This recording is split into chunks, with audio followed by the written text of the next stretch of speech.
سب سے پہلے حضرت مفکر اسلام شہزادہ غوث اعظم ڈاکٹر پیر سید عبد القادر جیلانی شاہ صاحب کی ویڈیوز کو حاصل کرنے کے لیے جیلانی میڈیا کے یوٹیوب چینل کو سبسکرائب کریں اور بیل آئیکن کلک کریں۔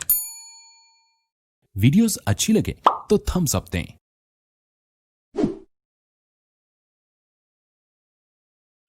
الحمد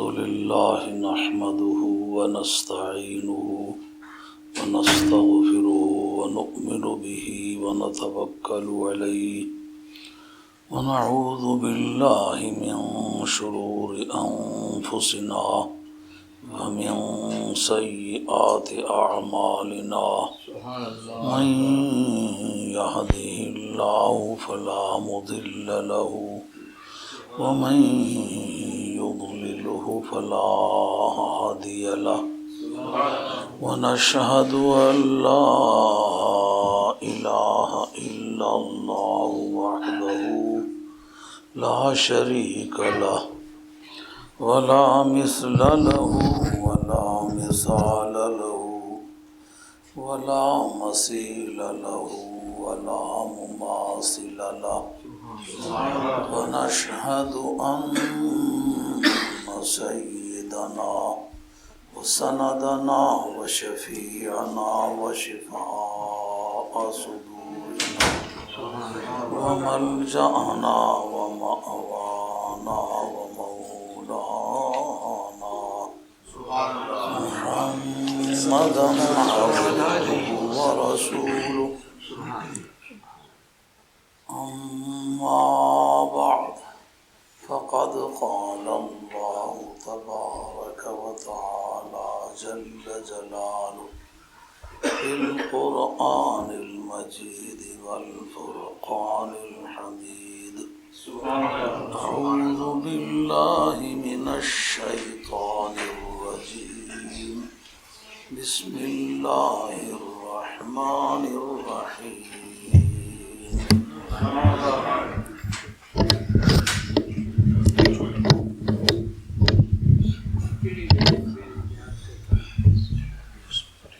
ما لكم لا تقاتلون في سبيل الله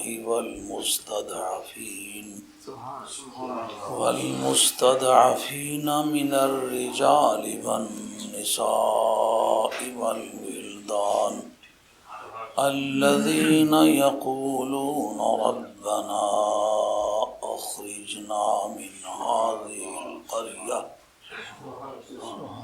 هذه القرية الظالم أهلها صدق الله مولانا العظيم وبلغنا رسوله النبي الكريم ونحن على ذلك من الشاهدين والشاكرين والحمد لله رب العالمين إن الله وملائكته يصلون على النبي يا أيها الذين آمنوا صلوا عليه وسلموا تسليما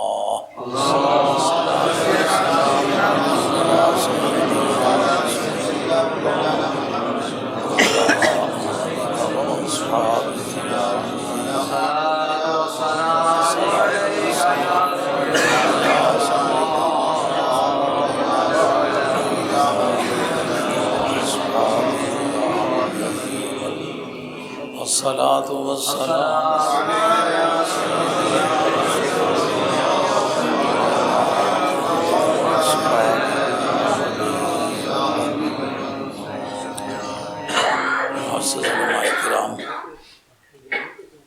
ثناخان رسول صلی اللہ علیہ وسلم، سادات اعظام، پیران طریقت، شرفاء اور معززین، آپ حضرات کی خدمت عالیہ میں حاضر ہونے کی سعادت کو محسوس کرتا ہوں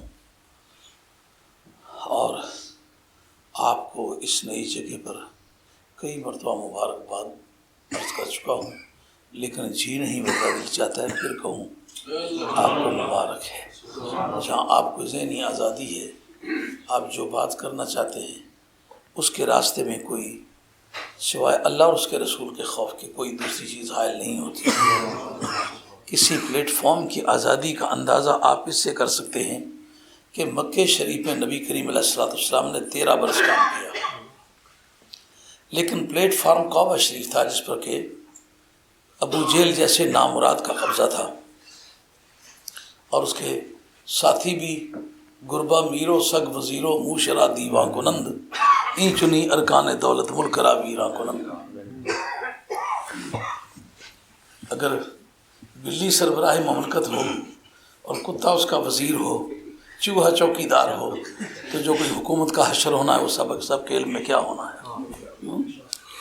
تو اس طرح کسی پلیٹ فارم پر ایسے ناخوشگوار لوگوں کا قبضہ ہونا کہ جو اس مراد سے آشنائی نہیں ہے جس مراد کے لیے وہ جگہ بنائی گئی تھی۔ 13 برس محنت کے بعد بندے اتنے ہی بن سکے کہ جو ایک کشتی پر بھی اگر سوار کریں تو آسانی سے ہو جائیں، لیکن سرکار تاجدار مدینہ علیہ السلام نے مدینہ طیبہ میں آپ کے اپنا پلیٹ فارم آزاد کیا۔ 10 سال میں جو کام کیا دنیا بھر گئی اس سے، اور ایسے ایسے 46 ثبوت میدان میں آئے کہ جنہوں نے تلوار کی دھار پہ رقص کر کے دکھلایا، بھیا جانا تماشا کن کے دران کو ہجا باز صد سامان رسوائی سر بازار بھی رقص۔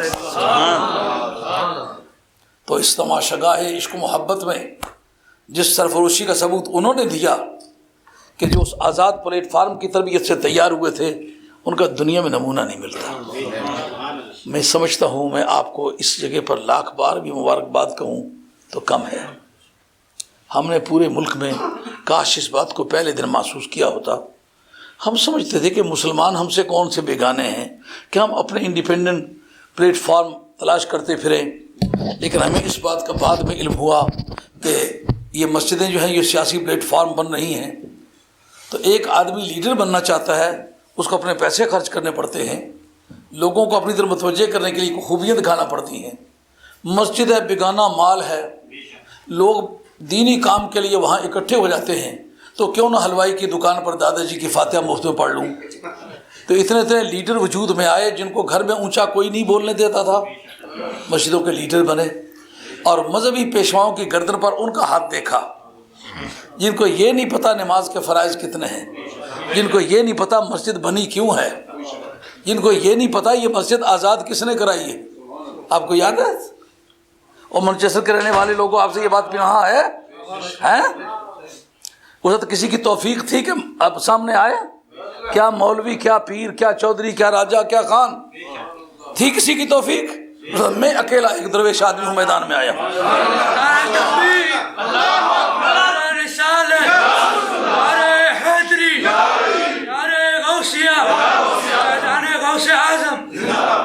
اس کی آزادی کے بعد مشن کا کتنا سارا کام ہوا، محض اس وجہ سے کہ بس جس طرح کوئی آدمی اپنا حکمران بدلتا ہے، زمین بدلی زمان بدلا، مکی بدلے مکان بدلا، نہ میں بدلا نہ تو بدلا، تو پھر بدلا تو کیا بدلا۔ مشن کا کام اس لیے نہ ہو سکا کہ ان لوگوں کے قبضے میں جو مشن کے نام سے ہی آشنا نہیں تھے۔ پورے ملک کی مسجدوں کا یہی حال ہے۔ ہم نے اس وقت کوئی غالباً 84 مسجدیں واگزار کی تھی، اور لوگوں نے ہمیں پتہ نہیں کیا کیا باتیں کہیں، جس جس جگہ گئے کچھ نہ کچھ الزامات ہمیں دیے، لیکن اللہ کا شکر ہے ہمارا مشن صاف تھا، نیت صاف تھی، اور بارگاہ مدینہ کے خاکسار تھے، نبی پاک علیہ الصلوۃ والسلام کے صحابہ کے وفادار تھے، اور اہل بیت کے خدمت گزار تھے، اولیاء اللہ سے پیار کرنے والے تھے۔ اس لیے جس میدان میں پہنچے ہماری جیت ہوئی۔ لیکن کوئی ایسا ٹاؤن بتاؤ جس میں ہم گئے ہوں تو مزاحمت نہ ہوئی ہو۔ یہ آپ کو پلیٹ فارم کی آزادی کی اہمیت بتا رہا ہوں۔ یہ چھوٹی جگہ ہے، بڑی ہے، آباد ہے یا غیر آباد ہے، جہاں کام کرو گے نا، پہاڑوں کی چوٹیوں پر بیٹھ کے کوئی درویش کام کرے تو پہاڑوں کی چوٹیاں آباد ہو جاتی ہیں۔ مدینہ طیبہ کو مدینہ طیبہ سرکار کے جانے کے بعد کہا گیا نا۔ پہلے نام کیا تھا؟ یثرب۔ یثرب کے ایک تو عربی زبان کے اندر معنی ہے بنجر کے، اور ایک ہماری قدیم تاریخ بتلاتی ہے کہ پہلا آدمی جس نے مدینہ طیبہ کو آباد کیا تھا اس کا نام یثرب تھا۔ اس کی تفصیل سے کوئی مطلب وابستہ نہیں، لیکن یہ بات ہے کہ بدر کی جنگ پہلی جنگ ہوئی تھی، کفار مکہ نے اپنے مد مقابل مانگے، جب وہاں کے رہنے والے 3 نبی پاک کے جانثار میدان عمل میں گئے، ان کا ان مسافروں سے، جنگل نشینوں سے، تہذیب کے ناآشناؤں سے اور میدان کارزار کی گرمیوں کے بیگانوں سے ہم لڑنے کے لیے تیار نہیں ہیں، ہمارے مقابلے میں ہمارے جوڑ کے آدمی بھیجو جو مکے سے آئے ہیں۔ اس کا مقصد یہ ہے کہ اس وقت کی جغرافیے میں، اس وقت کی جیوگرافی اس کو تسلیم نہیں کرتی تھی کہ یہاں کوئی مہذب لوگ رہتے ہیں یا کوئی دلیر جوان مرد لوگ رہتے ہیں، یہ تو درفشانی نے تری قطروں کا دریا کر دیا۔ لیکن وہ لڑ نہیں سکے، واپس سے آنا پڑا۔ اس کے بعد جناب مولا مرتضیٰ کے حضرت امیر حمزہ گئے اور حضرت ابو عبیدہ بن الحارث نبی پاک علیہ السلام کے چچا زاد بھائی وہ گئے، یہ 3 شخصیتیں گئیں، مگر اس سے تو پتہ چل گیا کہ اس کو 2 لوگ بنجر ہی سمجھتے تھے، لیکن جو شخصیت آ کے بیٹھی تو وہ مدینہ بنا کہ نہ بنا۔ آج حضرت شاہ عبد الحق صاحب رحمۃ اللہ علیہ جذب القلوب کے اندر لکھتے ہیں کہ مدینہ طیبہ کو یثرب کہنا جو ہے وہ ایسا مکروہ تحریمہ ہے کہ قریب حرام ہے، اس میں بوئے ہتک بنتی ہے، لیکن شخصیت نے اس کے حالات بدلے نا۔ جو تو کوئی شخصیت کام کرنے لگے گی تو جنگل میں منگل ہے۔ اب ہمارے دارالعلوم میں چھوٹی سی جگہ ہے، لیکن سڑکوں پر کپڑے بچھے ہوئے ہوتے، پولیس والے آ کے جھگڑا کرتے، وہ نماز پڑھتے رہتے اور نماز کے بعد بات سنتے کہ کرو بات، ہم نے کیا لے لیا تمہاری زمین سے، سجدہ کی ہے نا، کیا تمہارے لے لیا ہے؟ تو جس وقت کوئی اللہ والا کہیں بھی کام کرے کام بن جاتے ہیں، اس لیے آپ نے گھبرانا نہیں۔ اور حالات کے تحت اوپر نیچے ہونا، جیسا کہ ابھی صدام حسین صاحب کا ذکر کر رہے ہیں، آپ کو اس طرح تو دشمنوں کے ہاتھ لگنا سمجھ میں آتا ہے، وہ وقت یاد نہیں آتا امام زین العابدین ہے، میدان کربلا کا قیدی ہے، اور نبی پاک علیہ السلام کے گنبد خضرا کی طرف منہ کر کے کہتا ہے یا رحمت للعالمین ادرک لزین العابدین، یا رحمت للعالمین ادرک لزین العابدین، مابوس عید الظالمین فی الموقبہ المزدہم۔ کتنی باتیں پتہ چلتی ہیں کہ نبی پاک علیہ الصلوۃ والسلام کے خاندان کا چشم و چراغ اور آل بیت رسول صلی اللہ علیہ وسلم کا دل اور محدثین اور مفسرین کا ملجا و ماوا، تدریب الراوی، شرح تقریب النووی، تقریب النووی جو ہے امام نووی کی لکھی ہوئی ہے، جن کا سن ولادت 631 ہے اور سن وفات 676 ہے، 45 برس عمر پائی ہے۔ شافعی مذہب میں قلمی کام امام غزالی کے بعد سب سے جس نے زیادہ کیا وہ اس شخص نے کیا ہے۔ امام غزالی کے کام میں ابہام ہے، اس کے کام میں تفصیل ہے۔ سبحان ہاں، اللہ حضرت قیاس، اور اس کی جو شرح لکھی ہے حضرت محمد جلال السیوطی نے، تدریب الراوی، 2 جلدوں کی کتاب ہے، مدینہ طیبہ میں پڑھائی جاتی ہے۔ وہ کہتے ہیں سلسلہ اسناد میں کوئی راوی روایت کرے، ایک روایت آ رہی ہے حضرت ابو ہریرہ کر رہے ہیں، ایک عبداللہ بن عمر کر رہے ہیں، ایک ابو سعید خدری کر رہے ہیں، ان میں ایک سلسلہ اسناد ہے جس میں حضرت امام زین العابدین کر رہے ہیں۔ کس سے روایت کر رہے ہیں؟ ان کا میں نے اپنے ابا جی کو سنا، میں نے اپنے تایا جی حضرت امام حسن کو سنا، وہ کہتے ہیں میں نے جناب حیدر قرار کو سنا، وہ کہتے ہیں میں نے جناب سید ابرار کو سنا، یہ کہتے ہیں۔ امام بخاری کہتا ہے یہ سارے جتنے میرے سامنے چینل ہیں، چینل آف اتھارٹی ہیں، اگر مجھ سے کوئی پوچھے کہ سب سے زیادہ اونچا کون سا ہے، کہتا ہے اس میں امام زین العابدین راوی۔ یہ کہتے وقت ایک جھٹکے میں لفظ کہا جاتا ہے، لیکن اس کو علم المصطلح کے ترازو پر رکھ کے تولو، کیوں جناب صحت حدیث کے لیے یہ ضروری ہوگا کہ نہیں ہوگا کہ جس آدمی سے روایت لیتے ہو اس کا ضبط و عدالت جتنا زیادہ بہتر ہوگا سند اتنی بہتر ہوگی۔ ضبط کس کا نام ہے؟ حافظے کا نام ہے۔ عدالت کس کا نام ہے؟ صحت عقیدہ اور صحت عمل کا نام ہے۔ اس کا مطلب یہ کہ حضرت امام بخاری کے نزدیک کل امت میں جس آدمی کا عمل سب سے زیادہ پاکیزہ ہے، جس کا عقیدہ سب سے زیادہ پاکیزہ ہے، وہ امام زین العابدین۔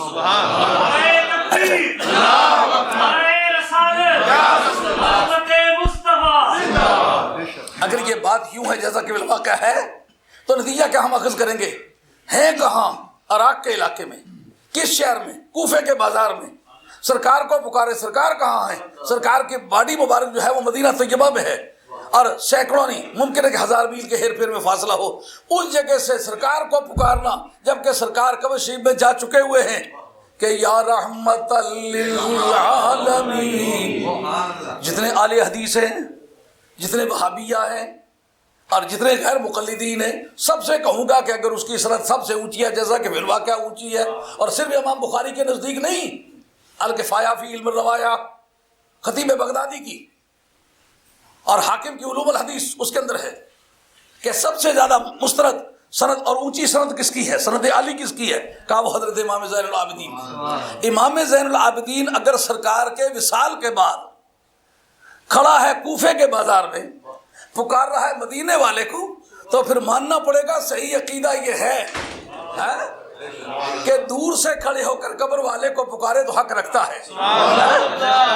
یا رحمت للعالمین ادرک لزین العابدین، ادرک لزین العابدین۔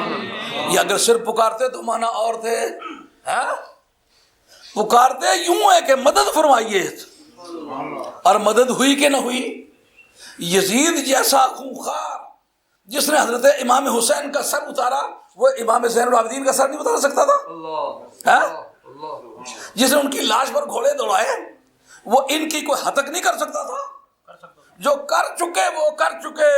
وہ جو حضرت امام زین العابدین نے للکار لیا اپنے جد کریم کو، یا رحمت للعالمین ادرک لزین العابدین۔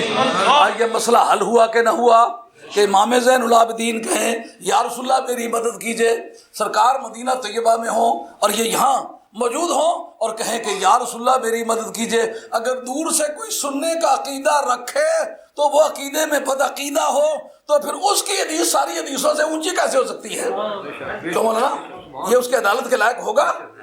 اگر یہ عقیدہ شرکیہ ہو، یہ جو شرک کی بحث ہے میرے پاس اس وقت شامی موجود ہے، شرح المقاصد علامہ تفتزانی کی موجود ہے، اور امام عبدالکریم شارستانی کی کتاب الملل والنحل موجود ہے۔ یہ خارجیوں کی بولی ہے، یہ بات یاد رکھے آپ، خارجیوں کی بولی ہے۔ کیا؟ جو ان کا سا عقیدہ نہ رکھے وہ مشرک ہے، ان کا اس سے کوئی بحث نہیں، اس کا کیا عقیدہ ہے، عقیدہ ان کا سا نہ رکھے تو وہ کہتے ہیں یہ مشرک ہے۔ حالانکہ مشرک تو اسے کہتے ہیں جو خدا کی ذات اور صفات میں، اسماء میں اور افعال میں کسی دوسرے کو شریک کرے، وہ شرک ہے۔ کسی قوم کے ساتھ عقیدے کو کمپیئر کر ان کا اپنا ہی عقیدہ کچھ نہ ہو، وہ کہیں جو ہمارے والا عقیدہ نہیں رکھتا وہ مشرک ہے۔ یہ بولی محبت والے لوگوں کی نہیں، اہل حق کی نہیں، اہل ایمان کی نہیں، یہ خارجیوں کی بولی ہے۔ ابھی میں آپ کو سامنے وہ علامہ شامی کی شامی پیش کرتا ہوں۔ شامی کے اندر جلد نمبر 4 کے اندر 262 کے اندر لکھا ہے کہ یہ وہابیہ کا عقیدہ ہے کہ جو ان کا سا عقیدہ نہیں رکھتے اس کو کہتے ہیں کہ یہ آدمی مشرک ہے۔ امام زین العابدین کیا ہیں؟ سب سے جن کی سند اونچی ہے، سب سے عقیدہ ان کا اچھا ہے نا، سب سے عمل ان کا اچھا ہے نا۔ جس کا عمل خراب ہو اس کی حدیث صحیح ہو سکتی ہے، جس کا عقیدہ غلط ہو اس کی حدیث سب سے اچھی ہو سکتی ہے۔ عقیدہ ان کا کیا ہے؟ یا رحمت للعالمین ادرک لزین العابدین، ادرک لزین العابدین۔ اے دونوں جہان کے لیے میرو رحمت بن کے آنے والے، میں آپ کی بارگاہ میں عرض کرتا ہوں، کھڑا کہاں ہوں، عراق میں ہوں، آپ کہاں تشریف فرمائے؟ آپ گنبد خضرا میں تشریف فرمائے، پر دست پیر از غائباں کو تانے۔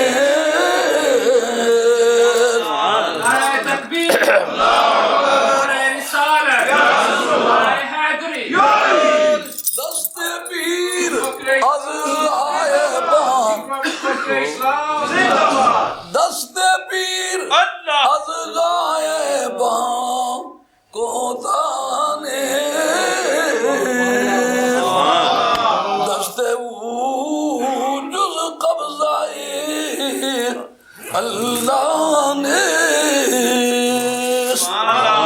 کا جو پیشوا ہے، جو مرشد ہے، پہلے مرشد تو سرکار کی ذات ہے، جو نبیوں کے مرشد، جو رسولوں کے مرشد، جو ولیوں کے مرشد، صحابہ کے مرشد، خلفاء کے مرشد، پہلوں کے مرشد، پچھلوں کے مرشد۔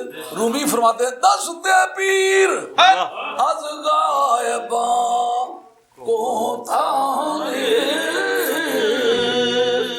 دست جز قبضہ اللہ نے۔ کون بولتا ہے؟ رومی ہے۔ رومی کو سمجھو کہ شاید کسی چھوٹی موٹی مسجد کا امام تھا، نہیں، خدا کی زمین پر علم و معرفت صوفیہ میں مرکز کل اور مناطقہ میں مرکز کل۔ شاہ شمس تبریزی جا کے وہاں نکلے تھے نا، شمس تبریزی پہ صدق و کمال جس طرح ہے مکتب ملا جلال، مولانا رومی پڑھا رہے تھے، اور آگے اتفاق کی بات منطق اور فلسفے کی کتابیں پڑھا رہے تھے۔ منطق اور فلسفے کا امام تھا حضرت رومی۔ جب جا کے بیٹھے دیکھا، پوچھا چے بے خانی، انہوں نے کہا آنچے تو نمی دانی۔ وہ کیا پڑھا رہے ہو؟ انہوں نے کہا جو تجھے پتہ نہیں۔ انہوں نے دھکا دے کر کے ساری کتابیں پانی میں پھینک دی، انہوں نے کہا اینچے کر دی، انہوں نے کہا آنچے تو نمی دانی۔ تو یہ کیا کیا ہے؟ وہ کیا جو تجھے نہیں پتا، مشرابی بن گیا۔ اور تم نے کیا پڑھا رہے ہو؟ کہا جو تم نہیں جانتے ہو۔ انہوں نے دھکا دے کے کتابیں گرا دی، انہوں نے کہا یہ کیا کیا؟ انہوں نے کہا جو تم نہیں جانتے۔ اب جناب طالب علم بھی مارنے لگے، رومی بھی مارنے لگے۔ انہوں نے کہا یار جھگڑا کیوں کرتے ہو، یہ نکالو، کتابیں نکالتے۔ انہوں نے کہا پانی میں گئی کلمی کتابیں تباہ ہو گئی۔ انہوں نے کہا نکالو، نکالی ساری کی ساری کچھ بے شمار کتابیں وہ نکلنے لگی جو گری نہیں تھی۔ رومی کہنے لگے کہ یہ اس کو کیا پتا ہے، رکھ دو۔ جب رکھی نا اس وقت تبریزی مسکرائے، تبریزی مسکرائے۔ کلندر لاہوری کا کہنا ہے انت کے اندر ہرائے دل نشین، ترک خود کن سوئے حق ہجرت گزین۔ تھوڑی دیر دل کے غار میں بیٹھ کے مراقبہ کرو، اپنے آپ کو چھوڑو اور اس منزل کو سدھارو، دیکھو کیسا خوشگوار سفر ہے۔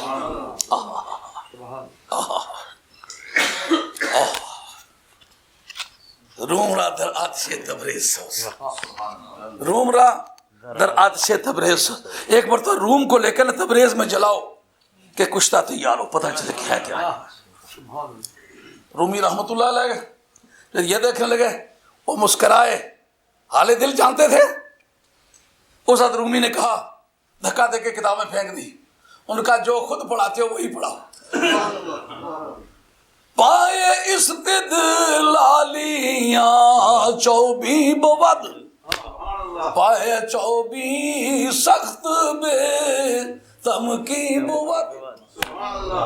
یہ جو استدلال ظاہریہ ہیں، یہ لکڑی کی ٹانگیں، کون کہتا ہے؟ جو ظاہری استدلال کا امام ہے، کہتے ہیں یہ ظاہری علوم کا جو استدلال دلائل بنانا ہے، یہ تو لکڑی کی ٹانگیں ہیں۔ کہ پھر کر کیا؟ کہ صد کتابوں صد ورق در نار کن، سینہ را از عشق او گلزار کن۔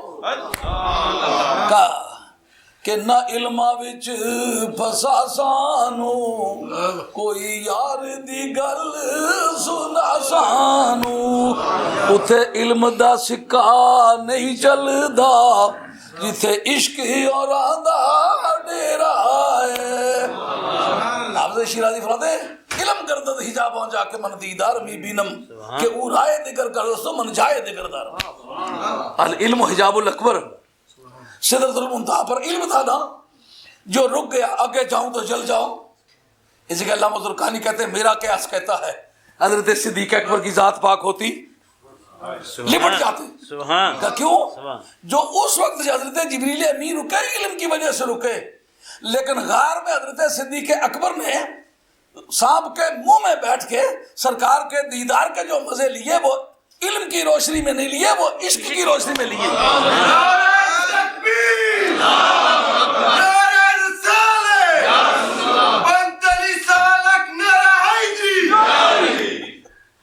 نہ علما وچ پھسا سانو کوئی یار دی گل سنا سانو اتھے علم دا سکہ نہیں چلدا جدے عشق ہی اوراں دا ڈیرا ہے۔ علامہ برقانی کہتے ہیں میرا قیاس کہتا ہے صدیق اکبر ہوتے کبھی نہ رکتے۔ کہا کس ثبوت کیا ہے؟ ان کے جو سانپ نے آ کر کاٹنے کا اقدام کیا کیا مطلب تھا؟ موت ہوں آ گیا ہوں۔ ان کا ادھر موت ہے حیات میری گود میں ہے۔ ہاں وہ سانپ ہوں کا سانپ کا زہر توڑنے والا میری گود میں ہے۔ کہا میرے منہ میں زہر ہے۔ کہا زہر تیرے منہ میں ہے، تریاک میری گود میں ہے۔ ہاں مجھے کیا ڈراتا ہے؟ اب علم جو تھا وہ اگر ہوتا تو کہتا ہے یہ سانپ کاٹ کھائے گا، اپنے آپ کو ہلاکت میں مت ڈالو، سرکار کو جگاؤ۔ انہوں نے کہا نہیں، یار کی نیند میں خلل نہیں آنے دینا، رہ جاتی ہے یہ بات، مرنا جینا عاشقوں کی بحث میں کوئی چیپٹر ہی نہیں ہے۔ نہ علما وچ پھسا سانو کوئی یار دی گل سنا سانو اتھے علم دا سکہ نہیں چلدا جدے عشق ہی اوراں دا ڈیرا ہے۔ واہ صدیق اکبر تیری اس بات پر قیامت تک کوئی گفتگو کرتا چلا جائے تیری عظمت کا حق ادا نہ ہوگا۔ ہاں جب مکہ شریف چلتے چلتے پورا مکہ بھرا ہوا ہے پر ساتھ چلنے والا کوئی نہیں، سنگتیں چھوڑ گئی ہیں، اکیلا رہ گئے۔ یہ کیوں نہیں قیاس کیا؟ اگر پیر اتنا مضبوط ہوتا تو اکیلا کیوں رہ جاتا؟ ساری دنیا اس کو چھوڑ گئی۔ کہا ساری دنیا چھوڑ جائے پر میں نے نہیں چھوڑنا۔ ہاں ساری دنیا چھوڑے اور میں نے نہیں چھوڑنا، یہ کیوں نہیں خیال کیا؟ اگر اتنا کوئی دور رس طاقت کا یہ مالک ہے تو پھر اپنے آپ کو نہیں بچا سکتا، مجھے کیا بچائے گا؟ کہا اس دھندے میں بھی وہی پڑے جو نفع نقصان کے لیے پیری مریدی کرتا ہے۔ سمجھے؟ ہفتہ ہو گیا ہے میں نے بیعت کیے ہوئے، میری سیل میں کوئی تبدیلی نہیں آئی، میری انکم میں کوئی تبدیلی ہے۔ کہا میں وہ سیل والا نہیں ہوں، سیل میں نہیں ہوں، میں سرفروش سپاہی ہوں، ساری دنیا چھوڑے، پر یاریوں کا یہ اصول نہیں ہے۔ وہ سوپر کے قریب ایک ہمارے مریدوں کی آبادی تھی، وہاں میں کہیں بچپن کے زمانے میں گیا ہوا تھا، کشمیر مقبوضہ میں سوپر ہندواڑ بارامولہ باڑو یہ پیری بل لچمیری الار وغیرہ وغیرہ یہ سب ہمارے مریدوں کے علاقے تھے، یہ آپ کے گجروں کی آبادیاں ہیں۔ تو وہاں دیکھا کہ وہ جتنے بھی پیر آتے دن میں سب کی بیعت، تو وہ ہمارے مرید نہیں تھے۔ میں نے اس بابے سے پوچھا، میں نے کہا بابا یہ آپ نے اتنے لوگوں سے بیعت کر لی ہے؟ پیرو جتنی گڑ بانی ہے اتنا میٹھا ہونی ہے۔ مزہ آ گیا۔ واہ صدیق اکبر، علامہ زرقانی کہتے ہیں میں سمجھتا ہوں کہ صدیق اکبر ہوتے کبھی پیچھے نہ رہتے۔ کہا کیوں؟ انہوں نے ادھر کیا پیش کیا کہ میں جاتا اس لیے نہیں ہوں کہ جل جاؤں گا، جلنے کا مفہوم کیا مر جاؤں گا؟ صدیق اکبر کہتے ہیں جاؤں گا، جیوں یا مروں اس سے میری کوئی بحث نہیں ہے۔ نہ علما وچ پھسا سانو کوئی یار دی گل سنا سانو اتھے علم دا سکہ نہیں چلدا جتھے عشق اوراں دا ڈیرا ہے۔ رومی رحمت اللہ علیہ کو آ کے ملے تبریزی، اب وہ کہتے ہیں کہ تبریزی اب جانے دے یہ پیسے، اس راستے پر لگا جس پر تو لگا ہوا ہے۔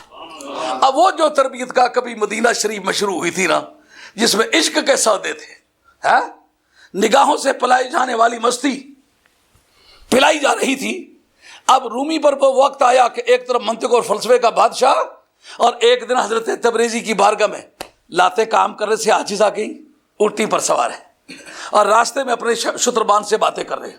باتیں کرتے کرتے جب تبریز سے آگے نکلنے لگے نا، اس آپ نے اس کو مخاطب کر کے شتربان سے کہا سار بانا بار بخشا زشترا، سار بانا بار بخشا زشترا،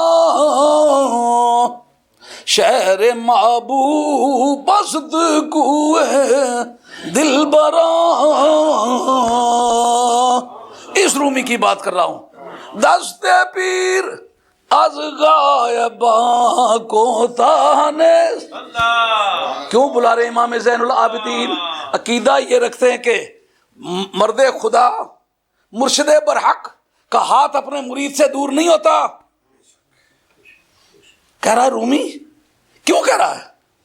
دستے وہ جز قبضہ اللہ نے، کیونکہ اس کے ہاتھ کو رب نے اپنا ہاتھ کہا، ان الذین یبایعونک انما یبایعون اللہ ید اللہ فوق ایدیہم، جو ان کے ہاتھ پر ہاتھ نظر آتا ہے اے محبوب وہ میرا ہاتھ ہے. جس کو رب اپنا ہاتھ کہے کیا خیال ہے وہ قبر میں چلا جائے یہ کہنا صحیح ہوگا کہ رب کا ہاتھ مٹی میں مل کے مٹی ہو گیا؟ اس لیے اس کو کافر کہا گیا. مولا فضل آقا خیر آبادی نے کفر کی وجہ جو ایک تلاش کی ہے وہ اس میں ایک یہ ہے، ہاں، کہ ان اللہ حرم علی الارض ان تاکل اجساد الانبیاء، اللہ نے زمین پر حرام کیا ہے کہ وہ نبیوں کے بدنوں کو کھائے. تو جن کے بارے میں یہ حدیث ہے اور جو تلقی بالقبول ہے اس کو بھی صحیح سند میں دخل ہے. ہاں خبر واحد صحیح، لیکن پوری امت اگر اس کو مل کے قبول کر لے تو اس کو خبر مرفوع کے برابر کا درجہ ملتا ہے.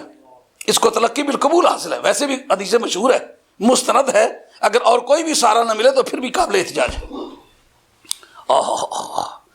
اب جس رب نے کہا کہ میرا ہاتھ ہے، اس کے بارے میں کہنا یہ قریب سے تو پکڑ سکتا ہے، دور سے نہیں پکڑ سکتا.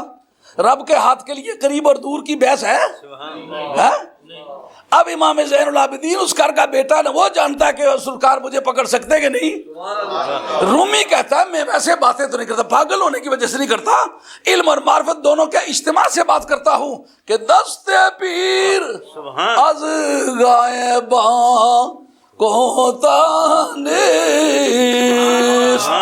دست او جز قبضہ اللہ نے. میں صدام حسین صاحب کے بارے میں کچھ نہیں کہہ سکتا کہ ان کا تعلق سرکار سے کیسا تھا. امام زین العابدین کے تعلق کے بارے میں کہتا ہوں. کہتے یا رسول اللہ آج پہنچنے کا وقت ہے. کہو بیٹے کبھی یہ تیری دشواریاں جب سامنے حق کے معاشر میں عشاق بلائے جائیں گے سینوں سے اٹھا کر پردوں کو وہ داغ ہجر دکھلائیں گے. ہاں امام زین العابدین ہے نا، شجرہ فٹ ہے نا، ان کو یہ تو نہیں کہنا پڑتا یہ فلاں بادشاہ سے کیا ساتھ آئے تھے اس لیے سید ہیں، نہ، ان کا شجرہ صاف ہے، ان کا خاندان ساتھ ہے، ان کی آئندہ نسلیں گواہ ہیں، ان کی قبریں گواہ ہیں. یہ جو کاغذوں کے لکھے ہوئے شجرے ہیں اس سے نسب نہیں ثابت ہوا کرتی، یہ بات یاد رکھیں. قبر تھے ٹبر، قبر اور قبیلہ 3-4 پوچھتے اوپر چل کے پتہ ہی نہ ہو کون کہاں سے آیا ہے. امام زین العابدین ہے، شجرے والا بندہ ہے، عقیدے والا بندہ ہے، پوری قوم نے مانا کہ اس کا عقیدہ درست ہے. مولانا اگر کسی نے پکڑ لیا تو ہوا کیا؟ اولاد رسول پر حضرت سیدہ زینب کو ہتھکڑی لگی لیکن نہیں لگی. اس کی تو قیمت ہے. قرآن مجید نے نہیں کہا لا یستوی منکم من انفق من قبل الفتح وقاتل، جنہوں نے مکہ فتح ہونے سے پہلے جانیں خرچ کی ہیں اور مال خرچ کیے ہیں ان کا مقابلہ بعد میں آنے والے نہیں کر سکتے. کیوں بعد والوں کا خدا کوئی اور ہے؟ خدا تو وہی ہے، عبادات کا نظام بھی وہی ہے. ان پہلوں کے مقابلے میں یہ زیادہ عبادت کر سکتے ہیں، ایسا ممکن ہے؟ اس وقت جو سہولتیں تھیں ان کے مقابلے وہ سہولتیں زیادہ ہیں، اس لیے ایک آدمی اللہ تعالیٰ کی اطاعت اور اتباع زیادہ کر سکتا ہے. تو پھر یہ کہنا کیسے صحیح ہوا کہ ان کا درجہ ان کے برابر نہیں؟ کہ انہوں نے جو تکلیفیں اٹھائی ہیں نا، ان کا ماجرائے زندگی، ان کا مظالم کے طوفانوں سے گزرنا، ان کا مشکلات کے خارزاروں سے گزرنا، پاؤں میں چبھے ہوئے کانٹوں کا سر سے جا نکلنا، اف نہ کرنا، اس کی قیمت سجدوں سے نہیں پوری ہو سکتی. یہ عاشقوں کی نمازوں کا سما ہے. اب دنیا میں لاکھ عورت کا نام زینب رکھے لیکن کربلا والی زینب بنے گی؟ اس لیے گھبرانے کی کوئی بات نہیں. بات تو سمجھ میں آئی ہے. امام بات چلی تھی اس پر کہ ان کو ہتھکڑی لگی ہے، ان کو گرفتار کیا ہے اور دشمنوں کے ہاتھ لگے. یہ تو خاندان نبوت کی تاریخ بھری پڑی ہے. مجھے ان کے نسب کے بارے میں مجھے کوئی پتہ نہیں، دوست بتاتے رہتے کہ اخبارات میں آیا، لیکن میں اب نہ کسی کو سید کہنے میں جلدی کرتا ہوں نہ اس کی سیادت کا انکار کرنے میں جلدی کرتا ہوں. بے شمار ایسے بوگس لوگ جو 4-4 5-5 مجتہدوں سے سید بنے ہوئے ہیں اور روزے ووزے بنا لیے ہوئے ہیں اور ایسی ایسی جگہوں میں جا کے آباد ہوئے ہیں کہ پچھلا کوئی اتا پتہ کچھ نہیں ہے. سیادت ایسی چیز ہے کہ بندے کے سانس سے لے کر نبی پاک علیہ السلام کے گھر تک قبر اور قبیلے کی شہادت ہو، وگرنہ سیادت نہیں ثابت ہوگی۔ گدیوں کے ذریعے سے فلاں کی گدی۔ اب وہ ایک مرتبہ ایک عورت گئی وہاں شاہی مسجد میں زیارت کے لیے، تو ساتھ مہاراجہ رنجیت کا مرکٹ بنا ہوا ہے، جا کر کے اس کو دیکھا، وہ روزہ سا بنا ہوا ہے نا اس کبیس کا، مہاراجہ رنجیت کا، دیکھ کے اس کا سلام کر دی۔ کہتے غازیوں نے غاز مارے، یہ نہیں پتا یہ سکھ کا مرکٹ ہے۔ آپ کو پتا ہے ہمارے علاقے میں عورت ایک واقع آئی تھی، وہ آدمی مرد عیاش قسم کا تھا، آپ کو بھی پتا نام نہیں لیتا کیونکہ ہمارے علاقے کے بندے یہاں بیٹھے ہوئے ہیں، ہاں تو وہ مر گئی تو اس کا اس نے روزہ بنایا، اغوا ہو کے آئی تھی، بنا ہوا ہے روزہ، آتا جاتا آدمی وہاں سلام کرتا، وہ سمجھتا ہے شاید بہت کوئی مقدس عورت ہے۔ تو عمارتوں کے ذریعے سے بننے والی سیادتیں اور پیریاں، اور امام زین العابدین تیرے عقیدے پر قربان، تیری سوچ پر قربان، تو نے عقیدہ صحیحہ ہم پر واضح کیا۔ اب ہم ایک مولوی صاحب کے کہے پہ چلیں یا امام زین العابدین کے کہے پہ چلیں؟ جس نے اس گھر میں پرورش پائی ہے، جس گھر میں قرآن آیا ہے، جہاں سے عقیدہ پوری دنیا میں گیا ہے، ولایت جس گھر سے بانٹی گئی ہے، علم کا کوئی شجرہ مجھے آپ ہی نکال کے مولانا دے دیں جو حضرت علی مرتضیٰ سے ہوئے بغیر کہیں سرکار تک چلا جاتا ہو۔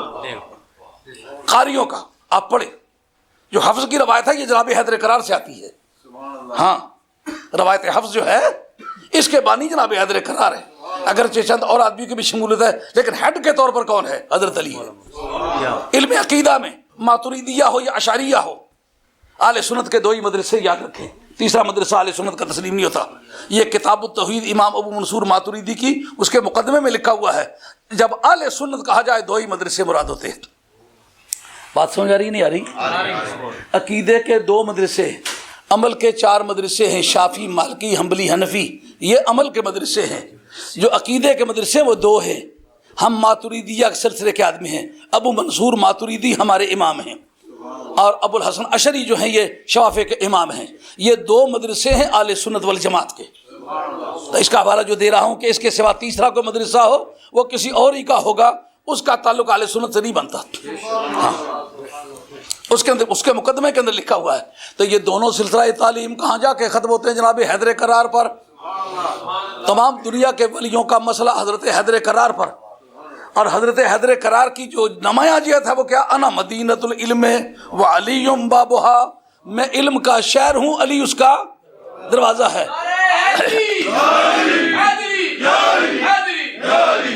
اب وہ علم کی جہت واضح ہوگی۔ آج مولانا شاہ احمد نورانی رحمۃ اللہ تعالی علیہ ان کے وصال کے سلسلے میں ایک تعزیتی اجلاس ہے، آج یہ بات سمجھ میں آئے گی کہ نہیں آئے گی کہ حضرت حیدر قرار کے مکانوں کی بحث ہے، ان کی جائیدادوں کی بحث ہے، ان کی تنخواہ کا کوئی ذکر ہے، ان کے بارے میں ان کے گھر کے برتن باسر اتنے قیمتی تھے ہے، ان کے اور کوئی جاگیریں تھیں، ہے کوئی بحث؟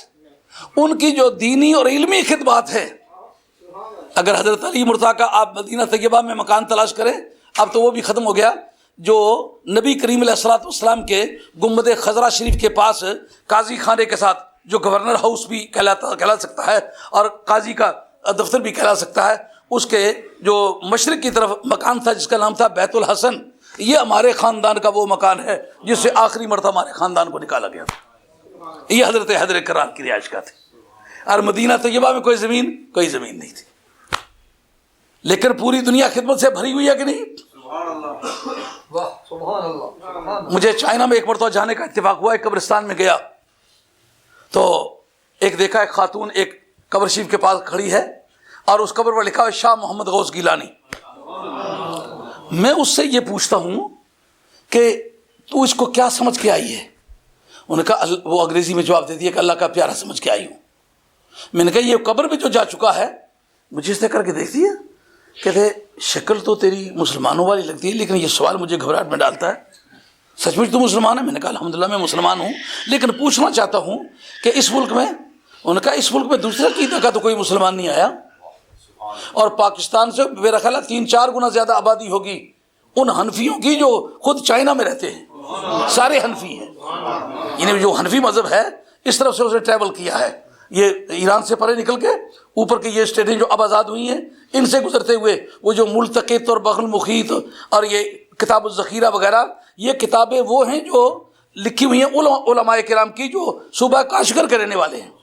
یہ جو منیت المصلی ہے آپ کی جو پڑھتے ہیں، آپ منیت المصلی سے ہدایہ تک پڑھا ہے، جس تفصیل کے ساتھ منیت المصلی میں نماز کے مسائل ہیں اس تفصیل کے ساتھ ہدایہ میں ہیں، شرح وقائع میں ہیں، کنز الدقائق میں ہیں، اور قدوری میں ہیں۔ قدوری پہلا متن ہے جو بہت معتبر مانا جاتا ہے، اس کی حیثیت ہدایہ سے زیادہ وزنی ہے، ہاں وہ متن مانا جاتا ہے۔ ہدایہ جو ہے وہ اس کے ساتھ کی کتاب ہے جو اس سے لفظ بلفظ تقریباً ملتی ہے، اس کی شرح ہے، لیکن وہ کس کی لکھی ہوئی ہے منیت المصلی؟ سدید الدین کاشغری کی۔ کاشغر وہ پہلا صوبہ ہے جو چائنا کا پہلا صوبہ ہے، 737 آپ کا سن وفات ہے، یہ ان کی لکھی ہوئی ہے۔ تو اس راستے اس نے حنفی مذہب نے ٹریول کیا ہے، اور ہمارے چند مریدوں ساتھیوں نے وہاں ہانگ کانگ میں کچھ مسجدیں بنائی ہیں، وہ میرے شاگرد بھی ہیں، مرید بھی ہیں، وہاں تک اس طرف سے مذہب آیا ہے وہ سارا حنفی ہے۔ تو میں نے جب اس خاتون سے پوچھا، میں نے کہا تم کس حوالے سے اس کو، انہوں نے کہا یہ اولاد فاطمہ میں سے ہے، اولاد علی میں سے ہے۔ تو میں نے کہا تو کیا پڑھی؟ اس نے کہا میں نے ڈاکٹریٹ کیا ہوا ہے۔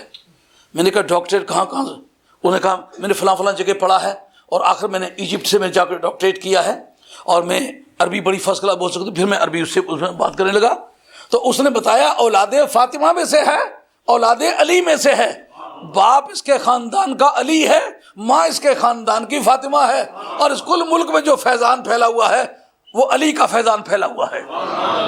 اب جناب علی مرتضیٰ کی جو علمی خدمات ہے وہ بانٹی گئی ہیں نا، جائیدادیں تو نہیں بانٹی گئی۔ آج شاہ احمد درانی صاحب رحمۃ اللہ علیہ نے جو اپنی زندگی میں دینی خدمات کی ہیں، میں نے جہاں کافی دیر تک اگئی، مجھے اپنی کوئی روحانی مصروفیات اس سے بڑھ گئی تو میں یہ جمیعت علماء پاکستان کی سرگرمیوں میں حصہ نہیں لے سکا، لیکن جب تک میرا ان سے تعلق رہا پتہ چلا کہ جس مکان میں رہتے ہیں یہ بھی کرائے کا مکان ہے۔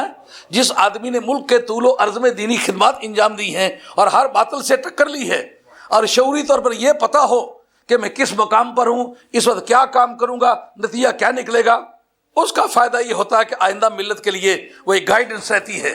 جیسا کہ حضرت حیدر کرار شیر خدا رضی اللہ تعالیٰ عنہ اور جناب امیر معاویہ رضی اللہ عنہ کے درمیان منازعات ہوئے، مشاجرات ہوئے، آپ سب کو یہ ہدایت کروں گا کہ اب کبھی صحابہ کے مشاجرات کو موضوع گفتگو بنا کے کوئی ہلکا جملہ نہیں بولنا۔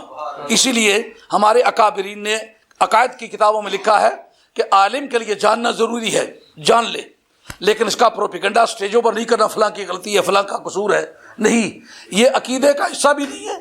یعنی یہ ایسا مسئلہ نہیں ہے کہ قیامت میں جب جاؤ تو رب پوچھے کہ بتاؤ کہ وہ کون حق پر تھا، وہ لڑائی کیسے ہوئی تھی، کتنے بندے مارے گئے تھے، یہ عقیدے کا حصہ ہی نہیں ہے۔ قیامت کے میدان میں اس کی پوچھ ہی نہیں ہوگی، کیوں وقت ضائع کرتے ہو؟ لیکن تاہم جس وقت عین حالات ایسے بنے کہ جناب حیدر کرار کا جو لشکر تھا وہ غلبے کے نتیجے پر پہنچ گیا، لیکن عین اس وقت انہوں نے مصالحت کے لیے کچھ فارمولہ دینا چاہا، جناب حیدر کرار نے اپنے ساتھیوں کو روک لیا۔ اس وقت کے اعتبار سے جو خسارہ ہوا ہوگا، لیکن قیامت تک یہ بات سامنے تو آ گئی کہ اگر اپنے کسی معاملے میں الجھ جائیں، وہ کسی بھی اسٹیج پر تم سے مفاہمت کرنا چاہیں تو وقت دو، موقع دو۔ حضرت حیدر کرار نے خسارہ تو قبول کر لیا، لیکن یہ کس کا کام ہے؟ جو بصیرت رکھتا ہو، جس کو پتا ہو اس وقت حالات کیا ہیں، آج ایک صدی بعد میں حالات کیسے بننے والے ہیں، حالات کی جو اب روانی ہے کہاں چل کر کے ختم ہونے والی ہے۔ اس بصیرت کا مالک ہم اپنی زندگی میں علامہ شاہ احمد درانی رحمۃ اللہ علیہ کو دیکھا ہے۔ جس وقت قومی اتحاد کا چیپٹر کھل گیا، اس وقت مجھے کافی لوگوں سے اتفاق و ملاقات کا، اور کچھ دوسرے طبقے کے علماء جو سینئر علماء تھے وہ میرے شاگرد تھے، ان سے میں نے پوچھا کہ تم ٹیبل ٹاک میں شاہ نورانی کے مقابلے میں کیوں نہیں آتے ہو؟ انہوں نے کہا اس کی جلالت فکر سے اس قدر طبیعت گھبراتی ہے ہمارے زعماء کی کہ ہم سمجھتے ہیں کہ وہ خیالات کو اس طرح مانیٹرنگ کرتا ہے اس کی کہ اس کے مقابلے میں آدمی ایک آنکھ بھی جھپکے نا تو 15 منٹ بعد میں جو جملہ بولنے والا ہے آنکھ کے جھپکنے سے وہ فیصلہ کر لیتا ہے کہ یہ جملہ اس نے بولنا ہے۔ تو اس کی سوچ ہے کہ قیامت ہے، ہم اس ڈر کی وجہ سے اس کے مقابلے میں ٹیبل ٹاک میں نہیں آتے۔ تو ایک ایسے قائد کا ہماری صفوں میں ہونا ہمارے لیے بڑا اعزاز تھا، اور ان سے معروم ہونا ہماری بڑی معرومی ہے۔ اب میں اس سلسلے میں اپنے تمام دوستوں سے عرض کروں گا کہ جتنے علماء کرام پورے ملک میں ہیں، آپ یاد رکھیں 2 چیزوں میں وہ کام کر رہے تھے، ایک جمیعت علماء پاکستان کے نام سے اور دوسرا ورلڈ اسلام مشن کے نام سے۔ جس جگہ ہمارے خون تک کی بھی ضرورت ہے نا ہم پیش کرنے کے لیے تیار ہیں.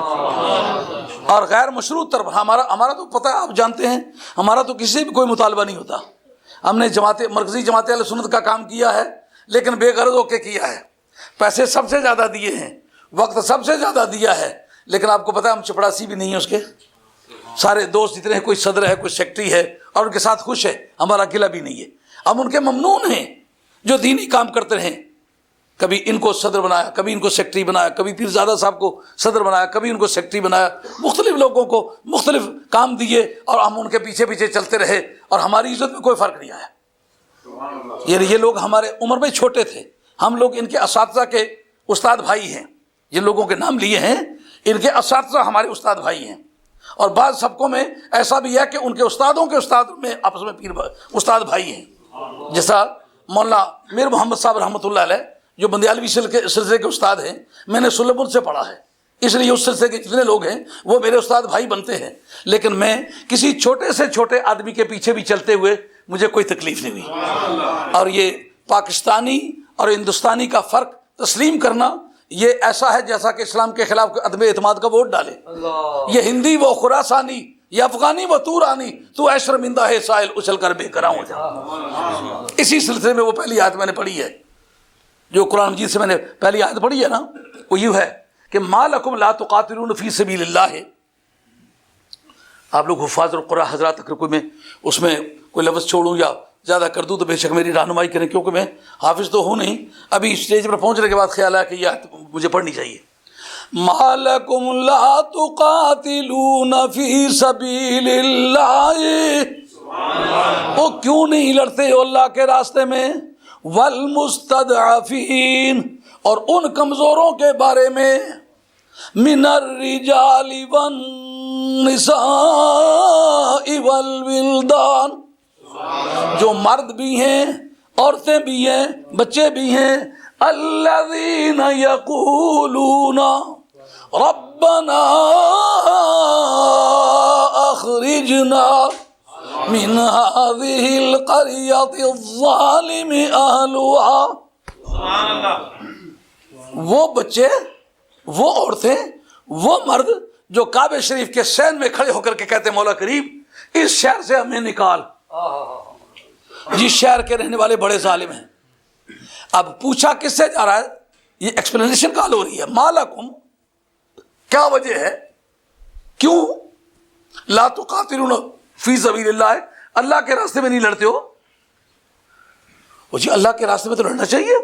کہ والمستضعفین، اور ان جن کو کمزور سمجھ لیا گیا، ان بے کسوں بے بسوں عاجزوں کے بارے میں، جو مرد بھی ہیں عورتیں بھی ہیں بچے بھی ہیں.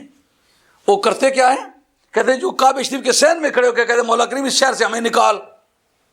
پوچھا کس سے جا رہا ہے؟ سرکار سے پوچھا جا رہا ہے، صدیق اکبر سے پوچھا جا رہا ہے، فاروق اعظم سے پوچھا جا رہا ہے، عثمان غنی سے پوچھا جا رہا ہے، حیدر کرار سے پوچھا جا رہا ہے. کیا بات پوچھی جا رہی ہے کہ جناب ان کے بارے میں کیوں نہیں لڑتے ہو؟ اب ہندوستان کا بارڈر پاکستان کے کس حصے سے کتنا دور ہے؟ اب میرا حساب ہے اس کے مطابق تقریباً 450 میل فاصلہ بنتا ہے. عام کتابوں والے 350 لکھتے ہیں. اس سے مجھے کوئی اختلاف نہیں. ممکن ہے وہ اور راستے کی بنیاد پر ماپتے ہوں اور میں اور راستے کی بنیاد پر ماپتا ہوں، لیکن کم از کم 350 میل تو مانا جائے گا. پاکستان کے کس حصے سے ہندوستان کا کون سا بارڈر 350 میل ہے؟ پوچھا کس سے جا رہا ہے؟ سرکار سے کہ لڑتے کیوں نہیں ہو؟ وہ تو مکہ شریف میں ہے، یہ مدینہ شریف میں ہے. کہا جواب دو اس بات کا. اگر وہ جواب دے نہیں ہے، مکے میں رہنے والے کے دکھوں میں شریک نہ ہو سکنے کی بنیاد پر مدینے والوں سے پوچھا جا سکتا ہے، تو پھر بتاؤ کہ پنجاب اور پاکستان کے علماء کو ہندوستان کے علماء کے بارے میں پوچھا جا سکتا ہے کہ نہیں ہے؟ یہ فرق تسلیم ہوتا ہے اسلام میں. کلمہ پڑھنے والا، عقیدہ صحیح رکھنے والا، اس کا مشن ایک ہے، مقصد ایک ہے، مراد ایک ہے، منزل ایک ہے. اس لیے ہم تن من دھن ہر لحاظ سے نورانی صاحب رحمۃ اللہ علیہ کے وہ دوست جو ان کی جا بجا کام کرتے ہیں، ہمیں اپنا دوست سمجھے، ہمیں جس خدمت کے قابل سمجھے، ہم ان کے ساتھ انشاءاللہ دوست بدوش چلیں گے. اور اس جگہ اللہ کریم فرماتے ہیں کہ ان سے پوچھا گیا بتاؤ لڑتے کیوں نہیں ہو؟ کہا کن کے بارے میں؟ کہا جو مکہ شریف میں کھڑے ہو کر کے کہتے ہیں مولا کریم اس شہر سے نکال. اے مولا کریم اس شہر میں اگر ایک سجدہ کیا جائے 1,00,000 سجدے کا ثواب ہے، مدینہ طیبہ میں کیا جائے سجدہ تو 50,000 کا، کہا 50,000 کا جو فرق ہے مدینہ شریف میں وہ کون نکالے گا؟ مکہ شریف 1 کا 1,00,000 گنا، مدینہ شریف میں 1 کا 50,000 گنا، تو 50,000 کا جو فرق ہے وہ کون نکالے گا؟ عاشقان رسول کہتے ہیں نا علماں وچ پسا سانو کوئی یار دی گل سنا سانو، ثواب کے چکروں میں تو پڑھ، مجھے ثواب کے چکروں میں نہ ڈال، چل آزم اتے چل وسیے جتھے یار دا آنا جانا ہے، جتھے یار دا آنا جانا ہے، اس نگری اندر کی رہنا جتھے سجنا باز اندھیرا ہے، جتھے سجنا باز اندھیرا ہے۔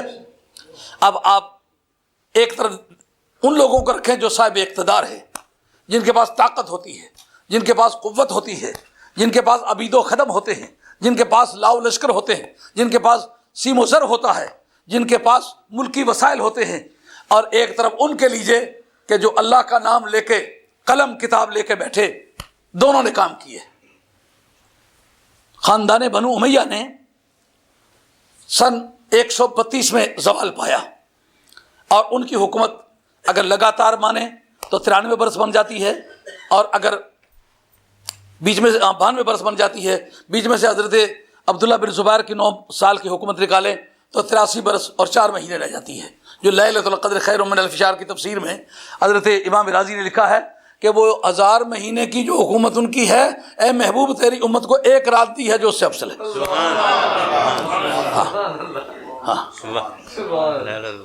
وہ ہاں لیلۃ القدر کی تفسیر یہ بات لکھی ہے۔ ہاں تو بتائیے کہ یزید 22-23 صوبوں کا بیک وقت حکمران تھا، اس کی دنیا میں کیا خدمات رہ گئی؟ اس کے بعد مروانی خاندان کتنی دیر تک اقتدار میں رہا، ان کی کیا خدمات رہ گئی؟ اور اس دور میں حضرت امام ابو حنیفہ انتہائی ابتدائی جوانی کا زمانہ ہے، کیونکہ سن 80 میں پیدا ہو کر کے تو 20 سال کی عمر میں آپ کو اللہ تبارک و تعالیٰ نے جو اپنے علم لدنی کے ذریعے سے مالا مال فرمایا، اساتذہ بھی حیران تھے کہ یہ آدمی اتنے تھوڑے وقت میں ہمارے علم پر کیوں سبقت لے گیا ہے، اور پوری خدا کی زمین پر ایک ایسا شخص ٹھہرا کہ جب بات الجھی تو 1 منٹ میں 1 ٹھوکر نہیں کسی نے کھائی۔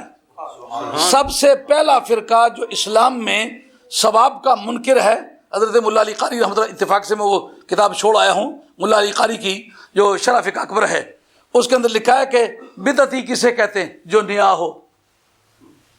کہ یہ ثواب پہنچانے والے نئے ہیں یا ثواب سے روکنے والے؟ کا ثواب سے روکنے والے نئے ہیں۔ پہلی بدعت جو اسلام میں شروع ہوئی ہے وہ ثواب نہیں پہنچتا، یہ بدعت شروع ہوئی ہے جی۔ تو پھر پہلا سنی وہ ہوگا جس نے اس بدعت کی مخالفت کی ہوگی، کہ پہلے بدعتی وہ ہیں، اب بلا خوف تردید کہا جا سکے گا جناب۔ یہ ان کا بنیادی مسئلہ تھا کہ ثواب نہیں پہنچتا، ثواب نہیں پہنچتا۔ اور دوسرا یہ کہ کبیرہ گناہ کرنے سے بندہ مسلمان نہیں رہتا، کافر ہو جاتا ہے۔ تیسرا شفاعت نہیں ہوگی۔ تو یہ جو ان کی غلاظت ورثے میں ملی ہے، دیکھتے ہی آپ کس کے پاس ہے؟ اب ٹوکری کھول کے جب دیکھیں کہ قیامت میں کوئی کام نہیں آئے گا، اے فاطمہ تو عمل کر، میں تیرا کچھ نہیں سنوار سکتا، یہ خارجیوں کا عقیدہ یا اہل سنت کا عقیدہ نہیں ہے۔ سرکار کا صحابی بخاری صفوان بن عقبہ کہتے ہیں یا رسول اللہ متی الساعۃ، قیامت کب آئے گی؟ سرکار ما عدت لہا، قیامت کے لیے تیاری کیا کی ہوئی ہے؟ عرض کرتے ہیں ما عدت لہا من کثیر صلاۃ ولا صوم ولا صدقہ، یا رسول اللہ نمازیں روزے صدقے وغیرہ کچھ زیادہ نہیں کیے، ولکنی احب اللہ ورسولہ، خدا اور اس کے رسول سے پیار کرتا ہوں۔ آپ نے پھر گھبرا نہیں، المرء مع من احب، جس سے پیار ہوگا وہ اس کے ساتھ ہوگا، اس کو تسلی ہوگی کہ نہیں میں سرکار کے ساتھ ہوں گا۔ اور جس وقت ایک گنہگار انسان جس کے نام و اعمال میں کچھ نہیں سرکار سے پیار کی وجہ سے سرکار کے ساتھ ہوگا، تو فاطمہ سرکار سے پیار کرنے کی وجہ سے سرکار کے ساتھ کیوں نہیں ہوگی؟ نعرہ تکبیر، نعرہ رسالت،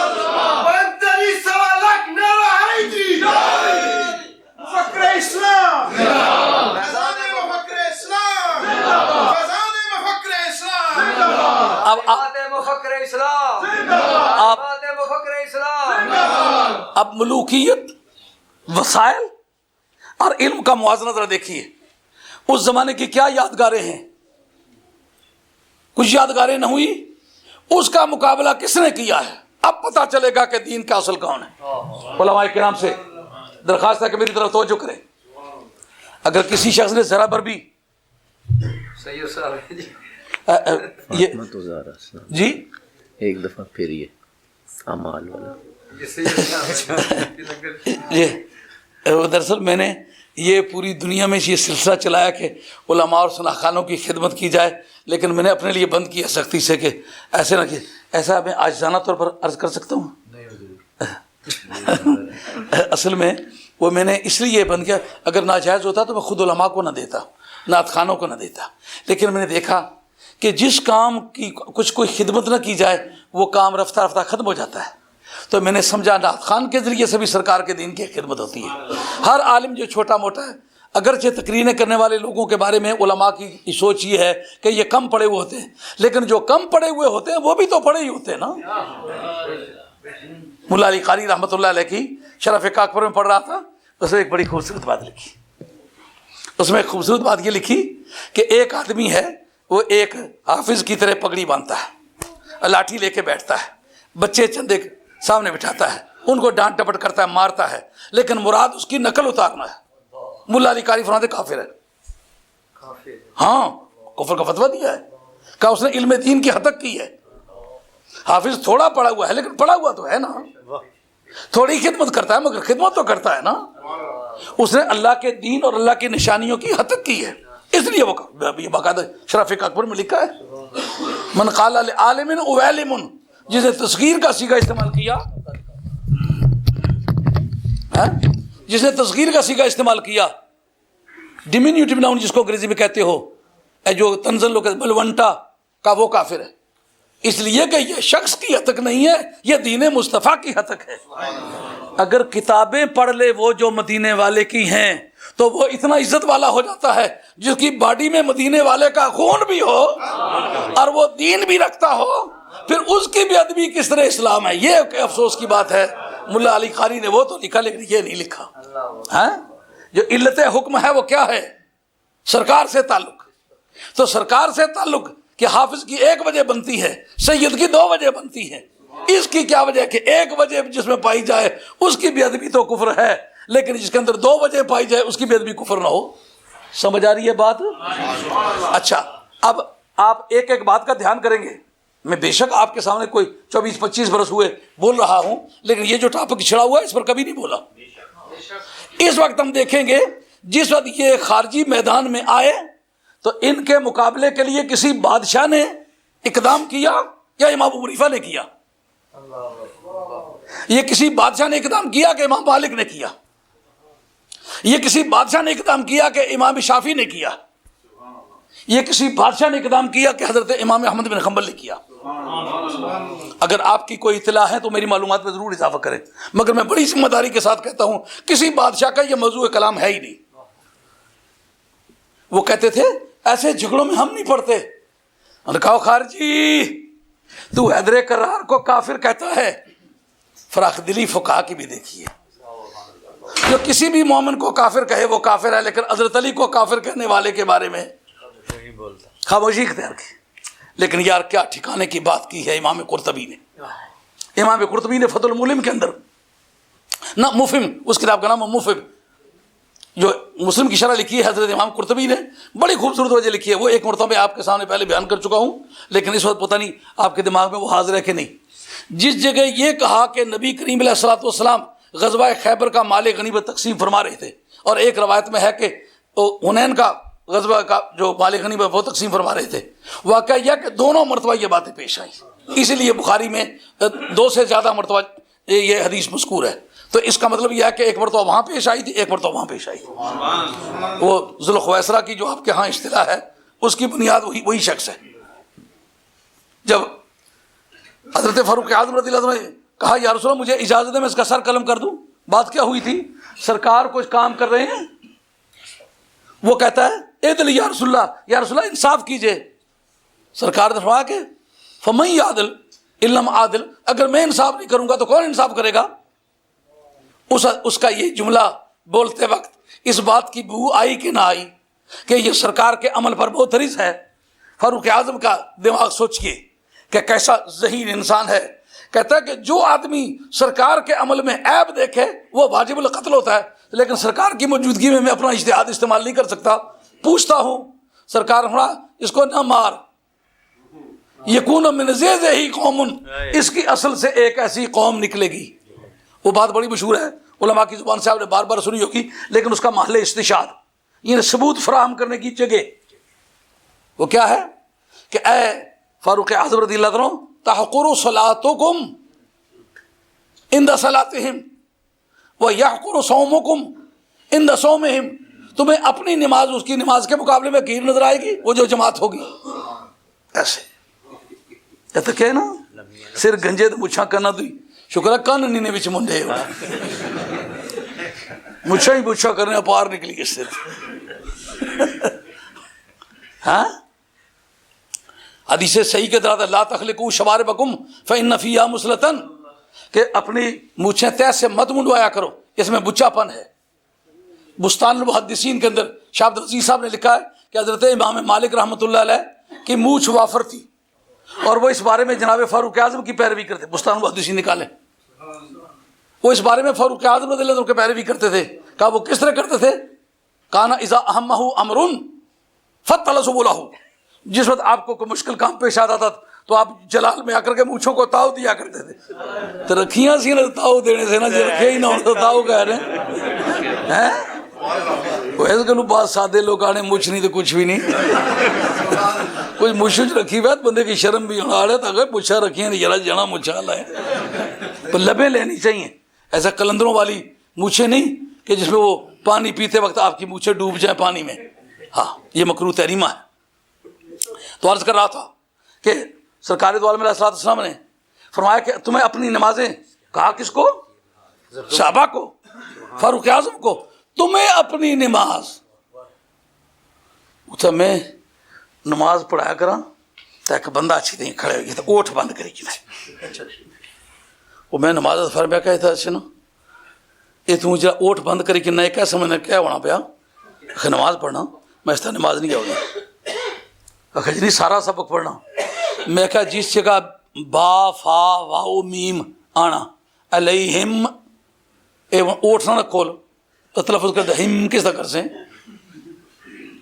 بند کر رب ہوں جس طرح تک تو کھلے اوٹھا این نہ کر سے ادھر تک نہیں کس طرح ادا کر سے کہ نہیں میں ادا کری کنا.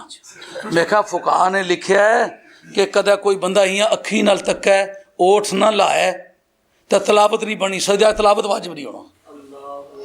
سجدہ تلاوت کے وجوب کے لیے ہے کہ زبان ہلائے، ہونٹ ہلے، اسوات کلمات حروف بنے تو تلاوت ہوتی ہے، اس سے تلاوت نہیں ہوتی.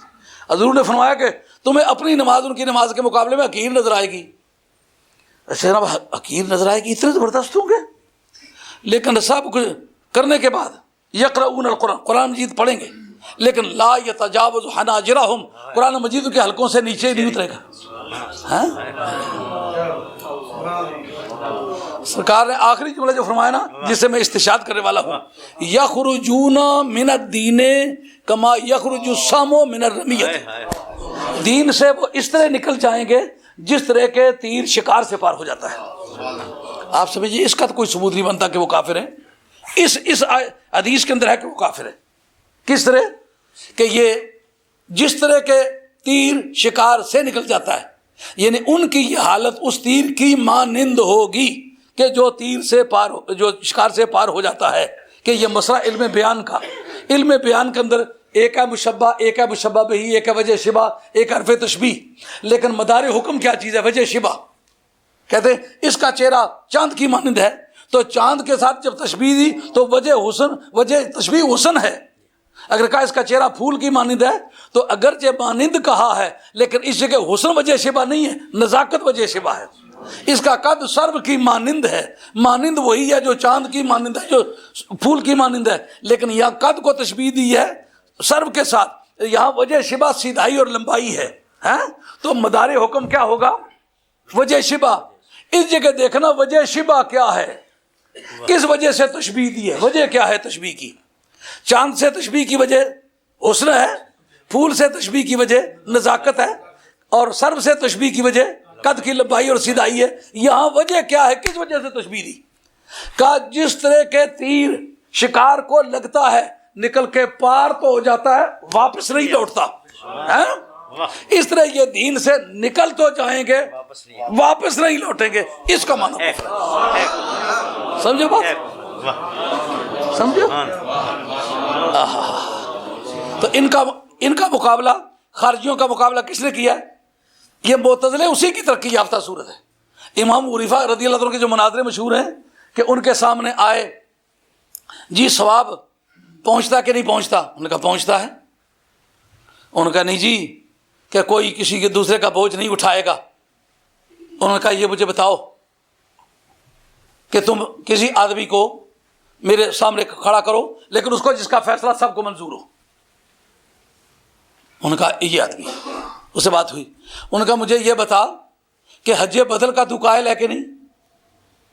ادھر تو تک کیا نا ہر سال ڈانگ چاہیے، کہتے پٹی دی مری کسی تو آنا مسیتی ہی نہیں دینے، ہر سال جہدی کن پھر تیار ہونا پیا۔ پھر اعمال فاطمہ پر گفتگو کرتے شرم کار، اور ایک نظر سے سرکار کو دیکھے تو صحابی جو لاکھ نظروں سے حضرت سیدہ کو دیکھیں اور اس پیار سے دیکھیں کہ مخلوق کو اتنے پیار سے کبھی نہ دیکھیں، اور سرکار سے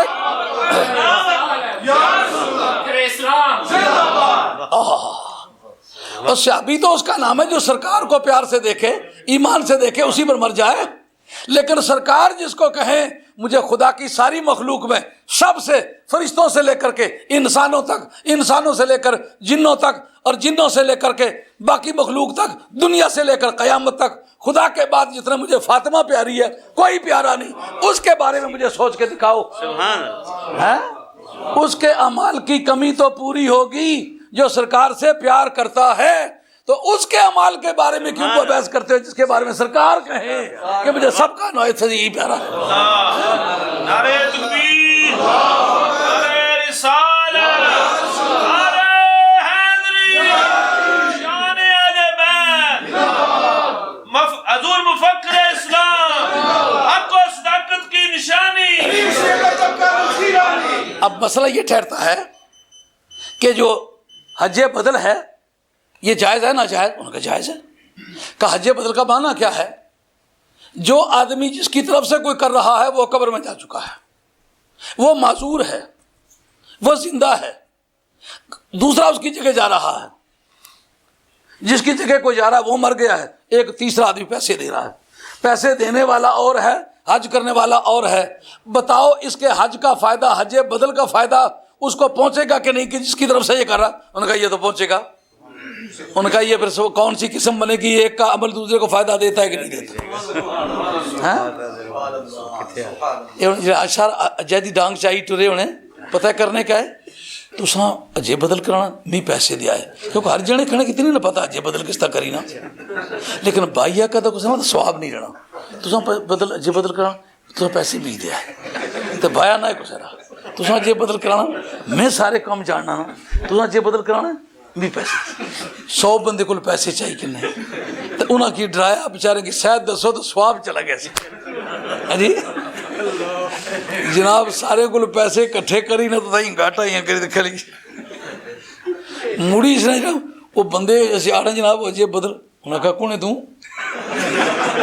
نہ بندہ سیاڑنا تو نہ اسے کاروبار پتا ہے، انہوں نے کاروبار بنایا، وہ سواب نہیں پہنچتا تو یہ کیا ہے جو تم پہنچا رہے ہو؟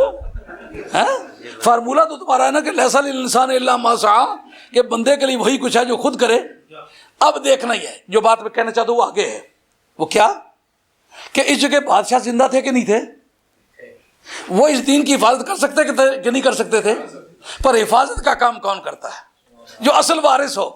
معلوم ہے بادشاہ دین کے وارث نہیں تھے، علماء دین کے وارث تھے، اس لیے جب کوئی فتنہ اٹھا تو علماء نے سینہ تان کے اس کا مقابلہ کیا۔ اب جناب حضرت امام حنیفہ رضی اللہ تعالیٰ عنہ کو انہوں نے 3 مرتبہ چیف جسٹس بنانا چاہا، ان کا میں نہیں بنتا۔ ان کا کیوں؟ ان کا حریت فکر مجروح ہوتی ہے، ذہنی آزادی کے باقی نہ رہنے سے ہزارہ مسائل ناتمام رہ جائیں گے۔ جس سے میں ٹکر لینا چاہوں گا میں تمہاری کنسنٹ کو تلاش کروں گا، مجھے چونکہ نبی کریم علیہ السلام کے دشمنوں کی گردن ماپنی ہے۔ واہ امام حنیفہ تیرے مذہب پہ قربان۔ زید بن علی نے جب عباسیہ کے خلاف علم اٹھایا تو انہوں نے کہا کہ بھائی ان کے متعلق فتویٰ دو کہ یہ باغی ہے۔ انہوں نے کہا میں تو مرید ہوں ان کا۔ وہی امام حنیفہ تو بہت بڑا عالم ہے۔ کہا بڑا عالم ہوں لیکن یہ فاطمہ کی اولاد ہے نا، میرا اس کا کیا مقابلہ ہے؟ صبح شام جو درود پڑھا جاتا ہے وہ اس پر پڑھا جاتا ہے۔ انا من شیعتہ۔ علامہ محمد مصری شبلنجی نے نور الابصار فی مناقب اہل بیت نبی المختار، آج چاول کھانے والے شیعہ بے شمار ہیں لیکن اہل بیت کی جگہ جان دینے والا شیعہ وہ امام حنیفہ ہے۔ مزہ آیا نا؟ اپوزیشن میں کوئی ہو تو اس کی حمایت کا اعلان کرنا موت کا دروازہ کھٹکھٹانا ہے، پر حق کی حمایت کس نے کی؟ امام حنیفہ نے کی۔ کسی بادشاہ نے کی؟ بادشاہ کو تو اقتدار چاہیے تھا، اقتدار کو حاصل کرنے کے بعد کسی کا نام تک نہیں لیا، لیکن امام حنیفہ ہر باطل سے ٹکر لیتا رہا کہ نہیں؟ حضرت امام یوسف نے جس کی ججشپ قبول کر لی تو انہوں نے کہا اے امام یوسف تو اس قابل ہے؟ اب جب ان کو گراں گزرے میں پڑھا لکھا ہوں، میں اتنا کوالیفائڈ آدمی ہوں، ان کا وہ وقت یاد نہیں جب تیرے گھر والوں کو بھی خرچہ میں دیا کرتا تھا، پڑھتا تو تھا پڑھاتا میں تھا، دین کے لالچ کی وجہ سے تجھے بھی خرچہ دیا، تیرے گھر والوں کو بھی دیا۔ یہ ایک بڑی برائی رہی ہے کہ جس وقت کوئی آدمی سیدھا سینٹینس بول لینا میرے استاد کو کیا آتا ہے، اور ممکن ہے استاد بات کرے تو اپنا نام بھی نہ بتا سکے۔ یہ بات ایک مرتبہ نہیں دیکھی، سینکڑوں مرتبہ دیکھی ہے۔ جگہ جگہ لوگوں نے سرکاری دفتروں میں بیٹھ کے نا ذرا پہلی شیروانی پہن لی اور کوئی وسائل پیدا کر لیے، رومال گلے میں ڈال لیا، تو وہ کہہ رہے میں نے تو پڑھا ہی نہیں۔ ہاں یہ تماشا دیکھنے میں آیا۔ اب امام یوسف آنکھ نہیں ملاتے، انہوں نے کہا میرے چند سوالات ہیں، اب پتہ چل جائے کہ تو قابل ہے کہ نہیں۔ جناب ایک دھوبی ہے، اس کو کپڑا دھونے کے لیے دیا ہے، کپڑا پھٹ گیا ہے، وہ کہتا ہے مجھے مزدوری دو، میں نے دھویا ہے، اور مالک کہتا ہے میرا کرتا پھاڑ دیا ہے، مجھے پیسے دو۔ اب بتاؤ وہ پیسے دے کہ یہ پیسے دے؟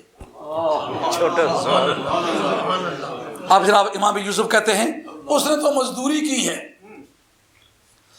وہاں انہوں نے یہ بھی فرمایا کہ اس نے ایک مرتبہ اس کو کہا تھا واپس دے دو، وہ کرتا میرا واپس دے دو، میں نہیں دھلانا چاہتا، لیکن اس نے دھو کے مکمل کر دیا۔ اب یہ مزدوری مانگتا ہے، وہ اس کے ڈیٹریمنٹس مانگتا ہے کہ مجھے میرے کرتے کا معاوضہ دو۔ اب بتاؤ، وہ کہتا ہے اس کو مزدوری ملنی چاہیے، اور یہ بھی غلط ہے۔ ان کا نہیں، اس کو ارجانہ ملنا چاہیے، اس کا کرتا پھاڑ دیا، ان کا یہ بھی غلط ہے۔ ان کا صورتیں ہی دو، تیسری صورت نہیں۔ ان کا اسی وجہ سے میں کہتا ہوں تو قاضی ہونے کے قابل نہیں ہے۔ نعرہ تکبیر، نعرہ رسالت، نعرہ رسالت، امام اعظم ابو حنیفہ۔ اب یہ بتانا یہ ہے کہ علماء کی کارکردگی کیسے رہی ہے۔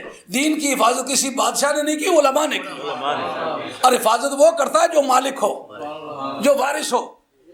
اگر ہر دور میں، اور اتفاق دیکھیے کہ کی ائمہ اہل سنت نے کی ہے، سبحان اللہ، نہ شیعہ کے اماموں نے کی ہے، اور نہ معتزلہ کے اماموں نے کی ہے، نہ خارجیوں کے اماموں نے کی ہے، نہ درہمیہ نے کی ہے، نہ جہمیہ نے کی ہے، نہ کلابیہ نے کی ہے، نہ جاہزیہ نے کی ہے، نہ درہمیہ نے کی ہے، نہ ظاہریہ نے کی ہے، نہ جریریہ نے کی۔ یہ سب مذاہب ہیں، یہ ہمارے پاس کا پورا ریکارڈ، یہ میری کتاب دوسری جو میرے پاس ہے اس کے اندر لکھا ہوا ہے۔ کیوں؟ یہ راستے سے پیدا ہوئے تھے، وہ جو سرکار سے چلے آ رہے تھے نا۔ ابو داؤد کی حدیث ہے، لا یزالو طائفۃ من امتی ظاہرین علی الحق۔ سبحان اور میری امت کی ایک جماعت ہوگی جو ہمیشہ حق پر غالب رہے گی، حق پر قائم رہے گی۔ تو حضور کی جماعت تو وہی ہوگی جو ہمیشہ رہی ہے۔ اور بات سمجھ آئی نہیں سمجھ آئی؟ اور سمجھو سمجھو کہ نہیں سمجھو؟ او خوش نصیب ہو، یہ تم ہی ہو، سبحان اللہ، یہ تم ہی ہو کہ تمہاری اصل پہلے سے پائی جاتی ہے۔ لگاتار راستے میں جس جگہ تصادم ہوا، مولا آگے تشریف لے، جس جگہ بھی، جی چلو تکیہ ادھر دے دو، ایک تکیہ مولانا آپ رکھ لیں۔ ایک مولانا کو پیش کر، یہ ابھی تک ایک ہی بات ہے. وہ ایک وہاں سا لیڈر اس نہ کنا وہ فرسٹ کلاس والے ڈبے چ بہی گیا نا، تو وہ ٹی آیا، وہ ٹکٹ چیک کر رہا ہوں، وہ آیا تو اس آخیا وہ تو تھرڈ کلاس نہ بندہ ہے اتنے کتنے بہی گیا، اس آخو گڈی نہ ٹکٹ کتا اتنے بہی گیا، اس آخیا گدا، وہ گدا پٹاکی تو مارے اس آگے چاہیے گن، یہ گدے نے جھگڑا تھا چاہیے گن، میں وہ گدے میں نہیں بیٹھا.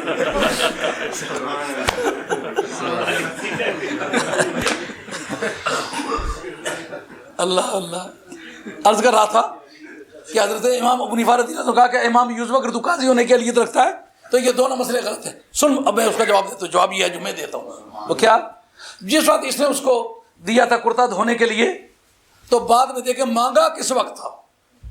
اگر کام شروع ہونے سے پہلے مانگا ہے تو اس نے کانٹریکٹ جو تھا یہ قابل اقالہ تھا، ریووکیبل تھا، اس کو ریووک کیا جا سکتا ہے، جو اقالہ اور ناقابل اقالہ کہتے ہو.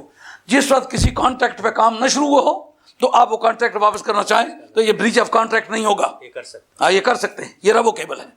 لیکن اگر اس نے اس پر کام شروع کیا ہوا تو پھر اس کی پروسیجر چل چکی ہوئی، اب وہ جو ہے وہ اس کا کوئی اسٹیمیٹ امر غیر متقوم ہے، اس کا کوئی اندازہ نہیں ہو سکتا وہ کتنے آنے کی تھی، کتنے روپے کی تھی. کانٹریکٹ کے مطابق کام شروع ہو چکا ہے، یہ irrevocable ہے، یہ واپس نہیں لیا جا سکتا. اب اگر کرتا پھٹ گیا تو پھٹے، اس کو مالک کو اس کا دھونے کا معاوضہ دینا پڑے گا. لیکن اگر اس نے پہلے مانگ لیا تھا بعد میں اس نے کام شروع کیا تو وہ کانٹریکٹ جو ہے وہ ڈیزالو ہو چکا ہوا ہے، یہ کانٹریکٹ کے بغیر اس نے کرتا پھاڑا، لہٰذا اس دھوبی کو پیسے دینے ہوں گے اس کے. اب جناب امام یوسف رہ گئے. اپنا اور پوچھتا ہوں، ایک خاتون ہے بیٹھی ہوئی ہانڈی پکا رہی ہے اور اتفاق سے چڑیا اڑتی ہوئی آئی اور جلتی ہانڈی میں آ کے گری اور اسی جگہ بھن گئی، مر گئی، پک گئی. اب بتاؤ وہ ہانڈی پاک ہے ناپاک ہے؟ اگر ناپاک ہے تو کیوں؟ اگر ناپاک نہیں ہے تو کیوں؟ اگر پاک ہو گئی تو پاک کی جا سکتی ہے کہ نہیں؟ اگر نہیں پاک کی جا سکتی تو کیوں؟ اور اگر پاک کی جا سکتی ہے تو کیسے؟ سوال سمجھ آئے نا؟ یہ جڑے پاکستانی ایک بولی ہے پاکستانیاں نہیں جے جنا آیا تو اگلی آن رکھی تو بس. یہ ذمہ دارہ نہیں بولی ہے، خورے تو نہیں پتے تھے کہ نہیں. جلے دانا کی ہل جگڑی نا تو ایک لمبے جی لاٹھی ہونی، اس کی سن آخنے، اس کے ہتھے 3 سراخ ہونے، انہاں کی آخنے، اے پہلی اے دوسری اے تری رکھو نہیں ہل چان کے سینا پچھو سے 8 چھوٹے چھوٹے ہونے دانت دوڑن لگ پڑے. یہ ایسے وچلی رکھو نا تو نہ اے دوئی اس نے ذرا یا انہاں کی صبر جا کے نسنے پجنے کی ایڈی عادت نہیں رہی. جب اگلی رکھی تو باؤ نا تو سہ پچھو لاؤ تو زمین تھلے چلے کسی نا دانت بھی منہ کھول سکتا تو گائے بھی منہ کھول سکتا. سمجھو اے اگلی نے مانے. یہ سمجھنے والی بات ہے. اس وقت حضرت امام یوسف کہنے لگے کہ یہ صورت ہے کہ چڑیا اس میں گری ہے، وہ حرام چیز ہے، حرام ہے، مر گئی ہے، اس کا جوس نکلا ہے، تو اب وہ ہانڈی ناپاک ہوگی. انہوں نے فرمایا ناپاک کے حد تک میں اتفاق کرتا ہوں، لیکن بتاؤ اسے پاک کیا جا سکے گا کہ نہیں؟ انہوں نے کہا نہیں. انہوں نے کہا غلط بتایا. انہوں نے کہا پاک کیا جا سکے گا، لیکن ایسا ہے کہ اس کو نکال کے اس کا شوربہ گرا کے بوٹیوں کو 3 مرتبہ دھو کے اس کو پکا لے. انہوں نے کہا یہ بھی غلط ہے.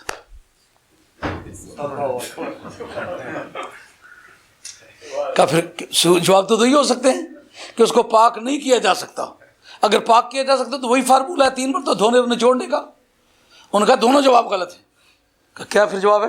ان کا اس میں بھی تفصیل ہے. دیکھیں گے کہ کس منزل پہ گوشت تھا جو ہانڈی میں تھا. اگر وہ ابھی پکنے اور نہ پکنے کے مابین تھا، نیم پختہ تھا، تو اس حالت میں اس میں ایبزارپشن ہوتی ہے، کھینچنے کی عادت ہوتی ہے. چڑیا کا جب جوس نکلا اس نے وہ اس کو کھینچ لیا، وہ جو ہے اس کے ایسی رگوں میں چلا جاتا ہے، وہ نکالا نہیں جا سکتا. اس لیے پھر وہ پھینکنی پڑے گی، دھونے سے وہ پاک نہیں ہوگی.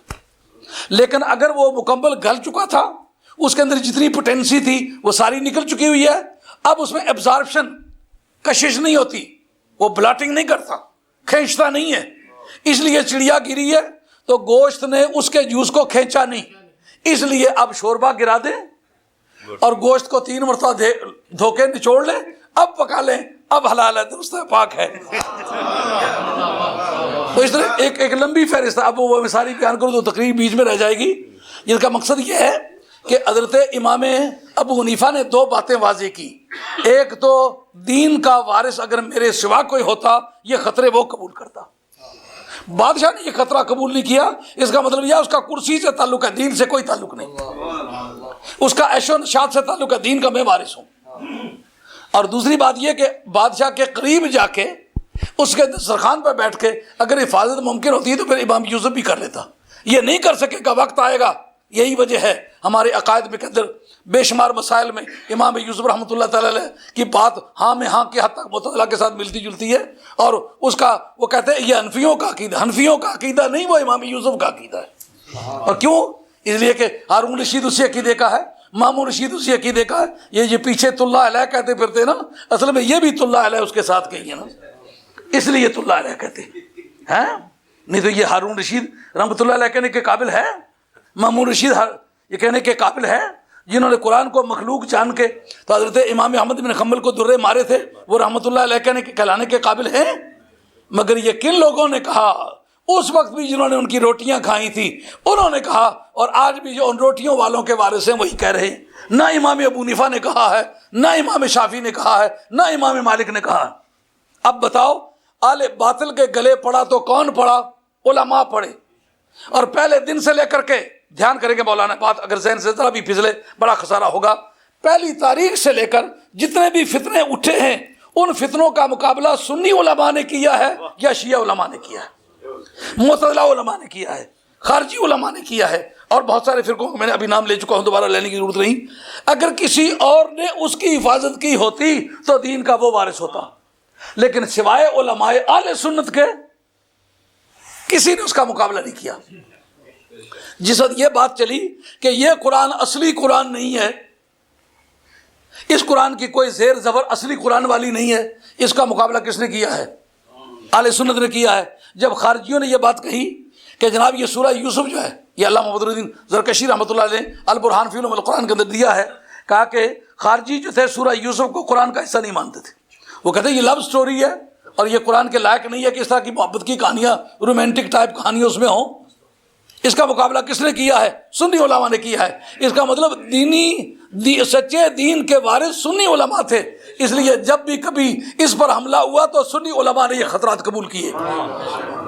آگے چلے آئیے، معتزلہ مذہب سے مقابلہ دھندناٹ سے کس نے کیا؟ امام احمد بن حنبل نے کیا ہے نا۔ حضرت امام مالک اپنی زندگی میں جس وقت ان کے دور میں یہ بات چڑھی کہ انہوں نے یہ سارا کام جتنا بھی کیا بنو عباس نے یہ کیا اصل میں آل بیت کے نام پر تھا، اب انہوں نے چھاپا مار لیا ہے، جبرن لوگوں کو بیعت کر رہے ہیں، یہ بیعت ہوتی ہے یا نہیں ہوتی؟ اس وقت ان کے دسترخوان پر روٹیاں کھانے والے کئی طبقوں کے علماء تھے، وہ نہیں بول سکے نا، لیکن یہ سنیوں کا امام ہے جس کا نام امام مالک ہے، یہ بات اسٹیبلش کرتی ہے کہ پہلی تاریخ سے لے کر کے اہل سنت کے پیشواؤں نے پھر یہ کام سارے کیے ہیں۔ حضرت امام زین العابدین وہ کون ہیں؟ سنیوں کے پیشوا ہیں۔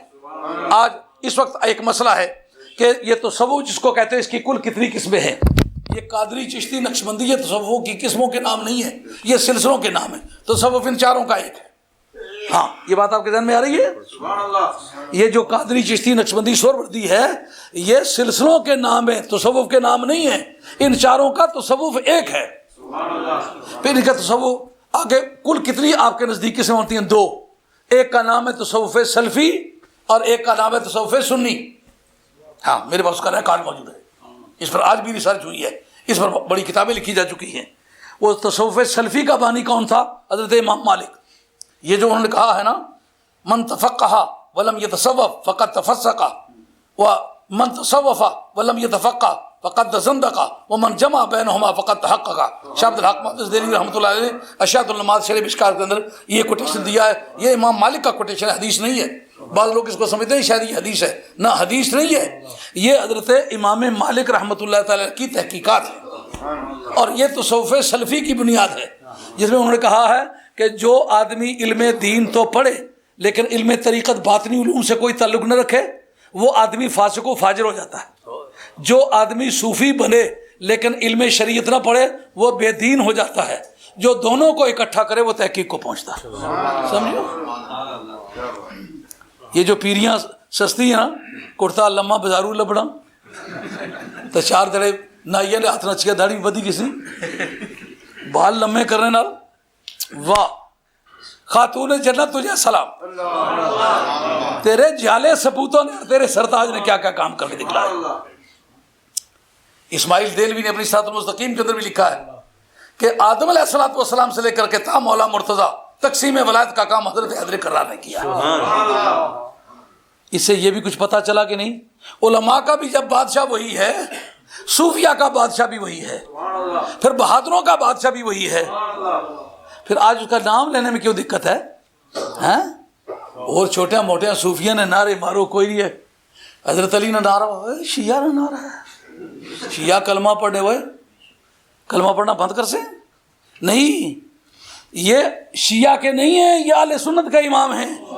وہ تیرا امام ہے، وہ قادریوں کا امام ہے، وہ چشتیوں کا امام ہے، وہ نقشبندیوں کا امام ہے، وہ سہروردیوں کا امام ہے، وہ امام مالک کا امام ہے، وہ امام حنیفہ کا امام ہے، وہ امام شافعی کا امام ہے، وہ امام احمد بن حنبل کا امام ہے. یہ سارے کے سارے سنی ہیں. تو اپنے سربراہ کو کسی دوسرے کے حوالے کیوں کرتا ہے؟ کیوں ایسا جیسا ہے عیسیٰ علیہ السلام کے متعلق کہے جناب عیسیٰ علیہ السلام تو عیسائیوں کے نبی ہیں؟ نہیں، وہ نبی اللہ کے ہیں، اور جتنے بھی اہل حق ہیں ان کے لیے نبی ہیں. تو جھوٹے اگر اپنی نسبت ان کی طرف کرتے ہیں تو کرتے پھریں.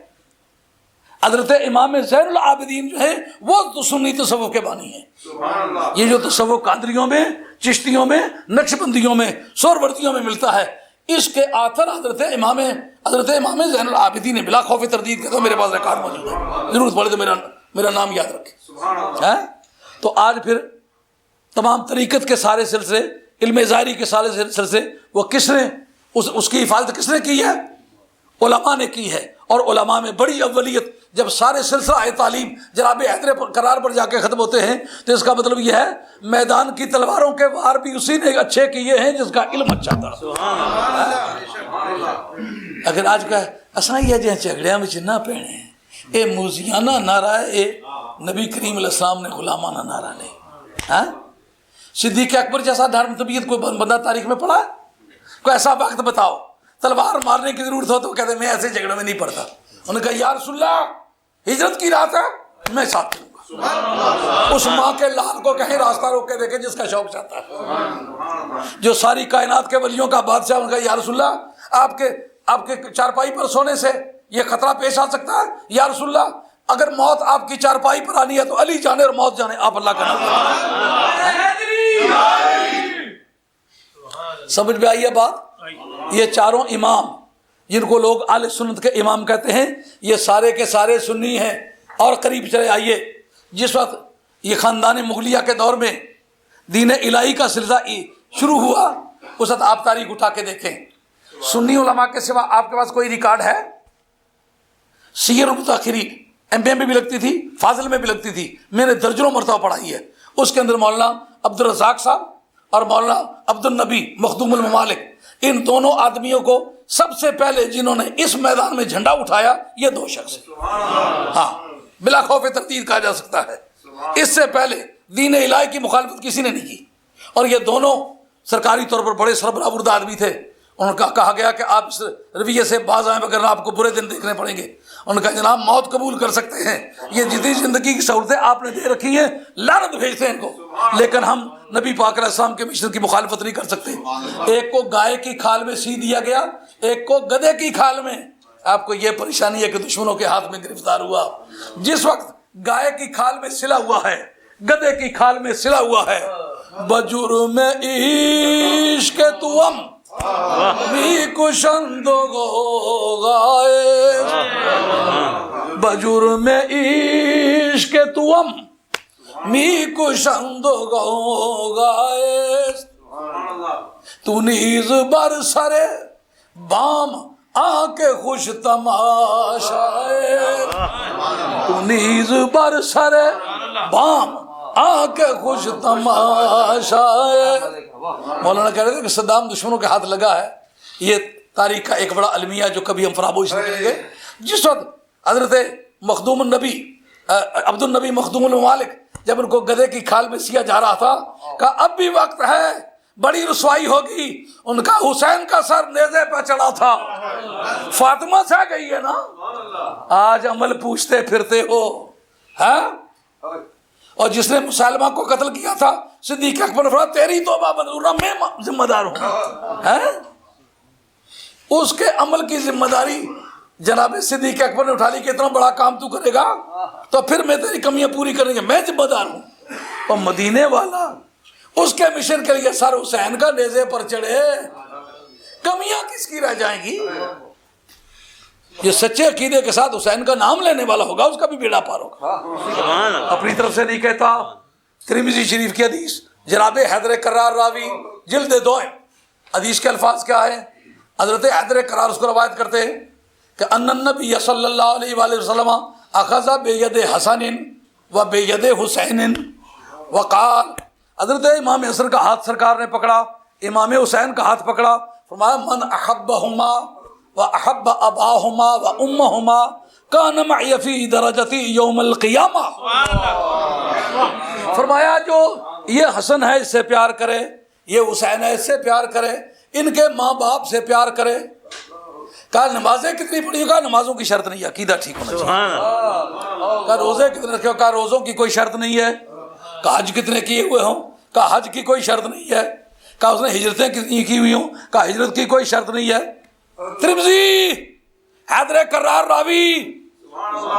ہاں، اور ترقی بالقبول کا یہ عالم ہے کہ حضرت قاضی ایاز صاحب رحمۃ اللہ نے کتاب الشفا فی تعریف حقوق المصطفیٰ جلد 2 کتاب المحبت میں اس چیپٹر میں یہ درج کی ہے حدیث کہ نبی پاک علیہ الصلوۃ والسلام کی ذات پاک کی محبت کا صلہ کیا ہے؟ ایک ہے محبت.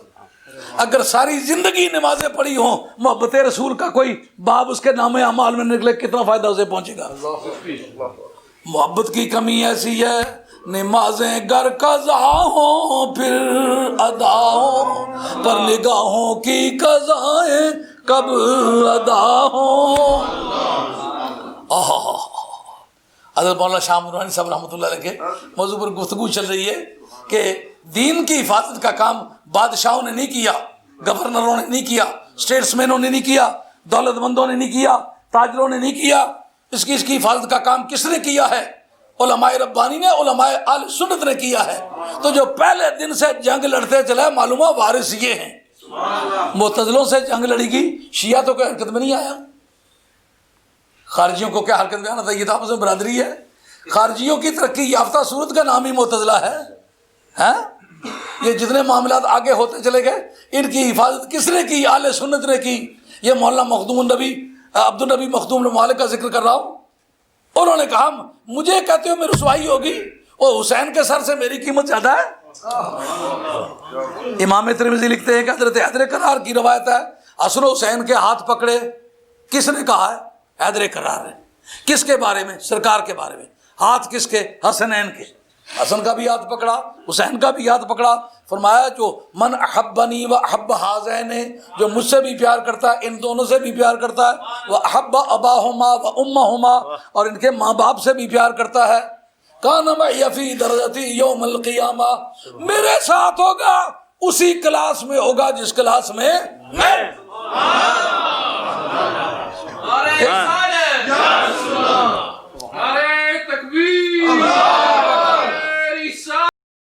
جس کلاس میں میں ہوں گا. آدمی حیران ہوتا ہے کہ جنت میں مختلف کلاسیں ہوں گی، اور ساری دنیا سے جو بڑی کلاس ہوگی، اعلیٰ درجہ ہوگا، اعلیٰ سہولتیں ہوں گی، نبیوں کے لیے ہوں گی. اس سے اوپر کی جو سہولتیں وہ رسولوں کے لیے ہوں گی. ان سے اوپر کی سہولتیں جو ہیں وہ اولو العزم رسولوں کے لیے ہوں گی. ان سے اوپر کی جو سہولتیں وہ سرکار کے لیے ہوں گی.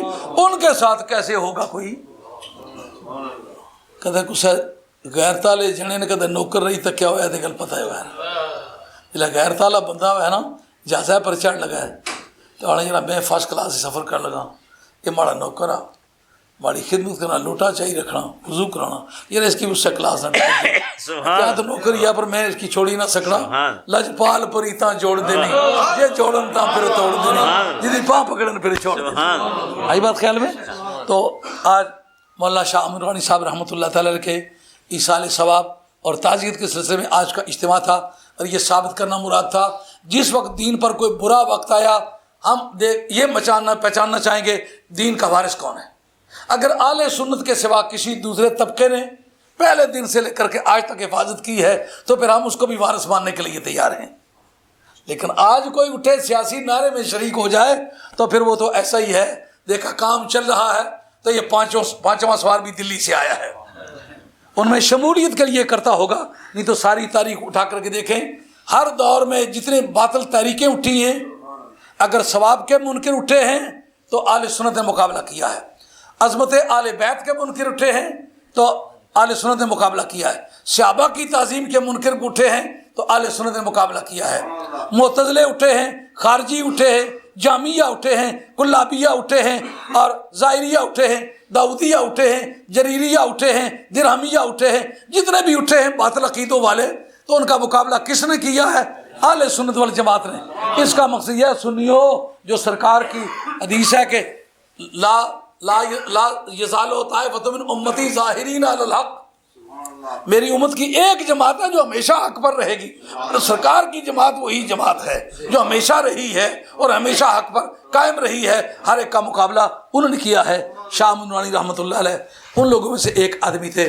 خدا کرے اب اہل سنت کو جو ان کے وصال کی وجہ سے دھچکا لگا ہے کہ اللہ تعالیٰ کے ایسے بندے پیدا ہوں جو ان کی کمی کو پورا کریں. بظاہر ہماری صفوں میں ان کی ریپلیسمنٹ نظر نہیں آ رہی, نہ ہندوستان میں نہ پاکستان میں. ان کے وجود سے اہل سنت کو بڑی عزت حاصل تھی اور ہر میدان میں اہل سنت کا نام تھا, اہل سنت کا شعر تھا, اہل سنت کا غلبہ تھا. ان کے وصال کی وجہ سے یہ اس وقت صورتحال پیدا ہو گئی ہے. اس کی تلافی کرنے کے لیے تمام علماء کرام سے مؤدبانہ درخواست ہوگی, اگر ہزارہ بھی آپس میں اختلافات آپ کے ہیں تو ان کو دفن کر کے آج کے بعد پھر آپ متحد ہو کے ایک ہی منزل کی طرف اخلاص کا نعرہ لگا کے اپنے منزل کی طرف چلیں. انشاءاللہ وہ دن دور نہیں ہے کہ اللہ تعالیٰ آپ کی کمی کو پورا فرمائے. اور یہ دین ہے اللہ کا, اس کو سنبھالنے کے لیے آپ کی صفوں میں قیامت تک لوگ پیدا ہوتے رہیں گے. اگر صدیق اکبر کے بعد بھی یہ دین زندہ رہا ہے, صدیق اکبر کے جوڑ کا کون ہے تو پھر اس نے زندہ رہنا ہے. فاروق اعظم کے بعد ان کے جوڑ کا کون ہے, اس دین نے زندہ رہنا ہے, وہ زندہ رہے گا. حضرت عثمان غنی جیسا ایک بے ضرر اور پاک باز, ایک بے نفس انسان جس نے اپنے پورے دورے خلافت میں ایک آنا معاوضہ نہیں لیا, ان کا وصال ہوا ہے. اس کے بعد دین زندہ رہا ہے نا. ان کے جوڑ کا کوئی تھا نہیں, کوئی نہیں تھا. حضرت حیدر کرار کے وصال پر ملال کے بعد پھر اسلام زندہ رہا ہے کہ نہیں رہا, کتنی مشکلات سے گزرے. اسے امام عالی مقام کے برابر کوئی تھا, یہ سب لوگ گزرے ہیں. حضرت غوث الثقلین رضی اللہ عنہ کے جوڑ کا کون تھا, امام ربانی مجد رفسانی شیخ احمد سرہندی رحمۃ اللہ علیہ کے جوڑ کا کون تھا, خواجہ غریب نواز سلطان ہند سرکار کے جوڑ کا کون تھا. ان کے بعد دین زندہ رہا ہے نا. تو دین کا محافظ اصل میں اللہ ہے. اللہ ایسے گرد و غبار سے شاہ سوار پیدا کر لے گا, لیکن ایک مرتبہ آپ متحد ہو کے دکھائیں گے. یہ تھا آج کا پیغام. اللہ تعالیٰ قبول فرمائے. جو کچھ مجھ سے ٹوٹی پھوٹی باتیں ہو سکی ہیں میں نے کی ہیں, اور امید کرتا ہوں کہ آئندہ علماء کرام اپنی روزانہ کی زندگی میں اس ثبوت کو فراہم کریں گے کہ حضرت شاہ منوانی رحمۃ اللہ علیہ کے وصال کو ہم نے وصال سمجھا ہے, اور اس خسارے کو پورا کرنے کے لیے ہم نے اپنی صفوں کو نئی سرے ترتیب دے لیا ہے. اگر یہ کام آپ نے کر لیا تو ایسا ممکن ہے کہ اللہ تعالیٰ مہربانی فرمائے. لیکن اگر انتشار کا شکار رہے تو انتشار تو بڑے بڑے لوگوں کی موجودگی میں. حضرت حیدر کرار سے کسی نے پوچھا, پہلے خلیفوں کے وقت بہت اچھے حالات تھے, آپ کے وقت حالات خراب ہیں. آپ نا جن کے حالات اچھے تھے ان کے مشیر ہم تھے, ان کے دوست ہم تھے. ہمارے حالات خراب اس لیے کہ ہمارے دوست تم ہو. تو دوستوں کا برا ہونا بڑا حادثہ ہے. اگر آپ اپنی صفوں کو ترتیب لیں گے تو ایک کمزور آدمی اچھا آدمی ثابت ہو سکے گا. وما علینا الا البلاغ المبین. وآخر دعوانا ان الحمد للہ رب العالمین والصلاۃ والسلام علی رسول الکریم الحمد للہ رب العالمین. میں جب تک تقریر کرتا ہوں مجھے وہ درد کا پتہ نہیں چلتا. جو ہی تقریر چھوڑتا ہوں نا تو وہ درد ہے مجھے گھٹنے کو. لیکن ایسا نہیں کہ میں کوئی ڈسیبل آدمی ہوں. الحمدللہ پرسوں ترسوں میں کسی جگہ ہم لوگ گئے تو کوئی 2-3 آدمی نے مجھے پکڑ کے ایسے اٹھایا. جب میں اٹھنے لگا تو دونوں کے ایسے لاتوں میں سے بازو دیکھے نا تو دونوں کو اٹھا کے اوپر کر دیا. میں نے کہا میں الحمدللہ پہلوانوں کی اولاد میں سے میں ٹھیک ٹھاک ہوں. وہ درد ہے مجھے, تو وہ درد کی وجہ سے اٹھنے بیٹھنے میں دقت ہے. کافی وقت ہو کے بیٹھ کے نماز پڑھتا ہوں. وہ کھڑے ہو کے نماز پڑھوں تو پھر اتنا دیر تک درد ہوتا رہتا ہے کہ پھر 2 دن تک پھر سو نہیں سکتا ہوں. تو اس وجہ سے سلام کے بارے میں عرض کروں گا کہ ذرا جلدی کر کے پڑھیں. وہ جو کھڑا رکھتے ہیں نا جس کو کہتے ہیں 2 شعر پڑھنا ایک مصرے کی 20 باری پڑھنا, وہ پھر اپنی کسر کر یہ نا ہوں اس طرح جی کہتے اس طرح کوئی پرپز سر بنا ہوا ہے تو پھر 3 باری بھی شک پڑی گئی. اس طرح گل کوئی نہیں پڑھنی. اس وقت سرکار نے بار کا حاضری دینی ہے تو میں جلدی چھٹی دینی ہے. اللہ تعالیٰ قبول فرمائے. وما علینا الا البلاغ. ہاں وہ ایک بات وہ شامی سے پیش کرنے لگا تو وہ رہ گئی کہ اس وقت کتابیں تو بہت ساری ملا تھا لیکن اس وقت مجھے یہ نہیں خیال تھا کہ یہ مضمون میرے ذمہ ڈالا جائے گا.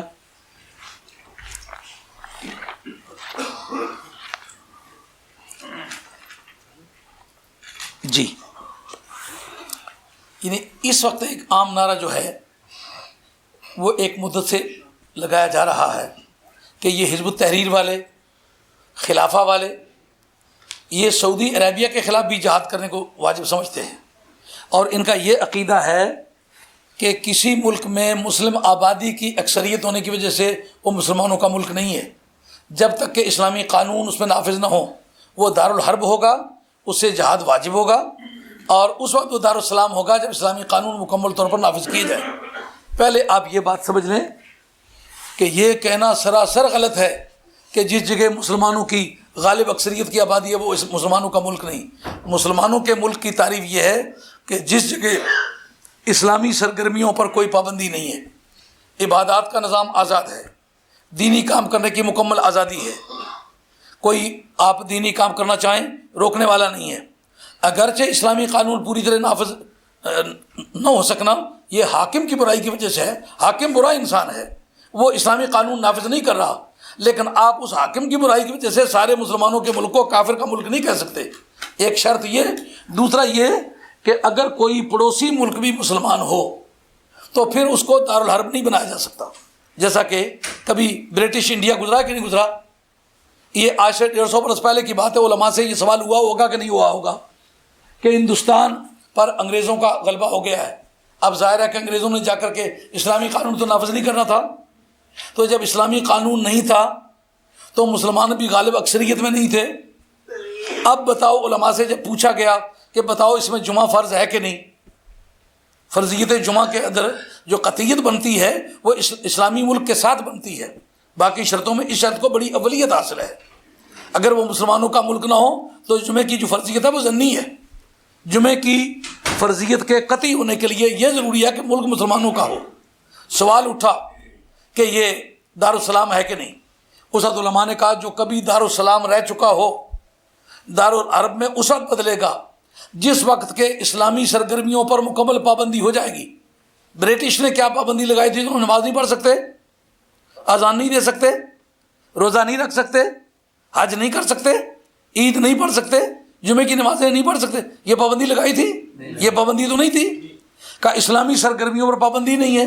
دوسرا ایسا پڑوسی ملک جو ہے وہ افغانستان ہے, وہ مسلمان ہے. اس وجہ سے جمعہ حسب معمول فرض ہے ہمارے. یہ آپ اپنی بہار شریف بھی اٹھا کے دیکھو, اس کے اندر بھی موجود ہے, یہ عالمگیری کے اندر موجود ہے, یہ ساری کتابوں کے اندر موجود ہے کہ یہ مسئلہ قطع نظر اس بات کے کہ ہندوستان ہے یا کوئی اور ہے, یہ شرطیں اگر 2 پائی جائیں تو مسلمانوں کا ملک ہے. تو اس وقت یہ خلافہ والے یہ لوگوں کو تشدد کی دعوت دے رہے ہیں اور اس وجہ سے اہل سنت کو نقصان پہنچ رہا ہے. تقریباً 2 برس ہوئے میں اس کے خلاف باتیں کرتا چلا آ رہا ہوں, اور وہ جس کو سمجھتے ہیں ہمارے عقیدے کا نہیں ہے وہ مشرک ہے. یہ بتانا مراد ہے کہ یہ جو کسی کے عقیدے کا نہ ہونا یہ مستلزم شرک ہے. یہ عقیدہ وہابیوں کا ہے, یہ عقیدہ اہل سنت کا نہیں ہے. اس سلسلے میں یہ بتانا مراد ہے کہ یہ ابن عبد الوہاب نجدی اور اس کے پیروکاروں کا عقیدہ تھا جو ہمارے عقیدے کے ساتھ متفق نہیں ہے. جو ہمارے والا عقیدہ نہیں رکھتا وہ مشرک ہے. وہ پتہ نہیں تمہارا اپنا عقیدہ توحید ہے بھی کہ نہیں. یہ تمہیں کس نے بتایا ہے؟ اللہ تعالیٰ کی ذات, صفات اور ربوبیت میں توحید کی 3 قسمیں, توحید الالوہیہ, توحید العبوبیہ اور توحید الربوبیہ, توحید الاسماء والصفات. توحید الالوہیہ, توحید الربوبیہ, توحید الاسماء والصفات. خدا کو اب معبود ہونے میں ایک ماننا, پالن ہار ہونے میں ایک ماننا, اس کے ناموں اور کاموں میں اس کو ایک ماننا, اس کا نام توحید ہے. اس میں کسی کو شریک کرے جس طرح کا اللہ کا نام ہے اسی معنی میں اسی صفت کے ساتھ اللہ کا بھی, یہ بندے کا بھی نام ہے. بندہ بھی پالتا ہے، رب بھی پالتا ہے، شرک کیوں نہیں ہے؟ ماں باپ نہیں پالتے؟ کما رب یعنی صغیرہ قرآن مجید کے الفاظ ہیں. کہا جس معنی میں رب پالتا ہے اس معنی میں والدین نہیں پالتے. رب پالتا ہے ان چیزوں سے جو اس نے خود پیدا کی ہیں، وہ کسی کا بنایا ہوا رب نہیں ہے، لیکن ماں باپ رب کے بنائے ہوئے رب ہیں، ان چیزوں سے پالتے ہیں جو رب نے بنائی. شرک نہ رہا نا. اب ان کا یہ عقیدہ تھا، جو ہمارے والا عقیدہ نہ رکھے وہ مشرک ہے. ان کا بھی وہ جو ان کا منہج ہے نا، جو ملک میں ہم تبدیلیاں لانا چاہتے ہیں، اس کے مطابق انہوں نے لکھا کہ سعودی عربیہ کے خلاف بھی جہاد کرنا واجب ہے. پاکستان کو بھی مسلمانوں کا ملک نہیں سمجھتے. یہ عقیدہ اہل سنت کا نہیں ہے، یہ عقیدہ قرآن اور حدیث سے نہیں ملتا.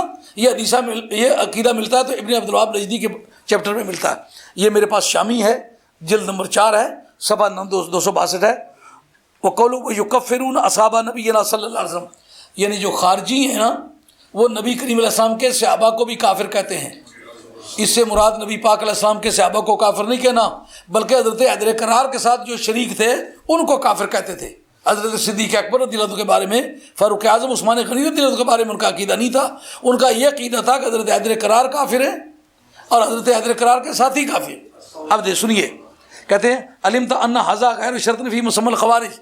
کہا تمہیں پتہ ہونا چاہیے کہ خارجی کہلانے میں یہ شرط نہیں ہے کہ وہ صحابہ کو کافر کہے، بلکہ اصل بات کیا ہے؟ بل ہوا بیان لمن خرجوا علی سیدنا علی رضی اللہ تعالیٰ عنہ، بلکہ یہ اتفاقاً ان کا حال بیان کیا جا رہا ہے کہ جہاں اور بہت سارے کام کرتے تھے وہاں یہ بھی کرتے تھے.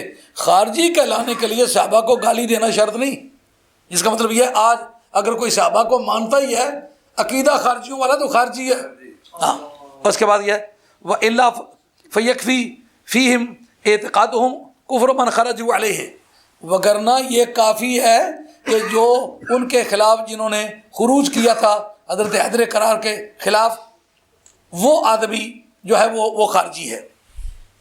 اور کہتے کما وقع فی زماننا فی اتباع عبد الوہاب الذین خرجوا من نجد، یعنی خارجی کہلانے کے لیے یہ ضروری نہیں کہ وہ صحابہ کو کافر کہے، بلکہ آل حق پر خروج کرنے کو وہ سمجھے کہ یہ ضروری ہے، تو اس کی صفت بالکل اسی طرح بنے گی جس طرح کہ ابن عبدالوہاب نجدی کی ہے. یہ دور حاضر کا خارجی ہے.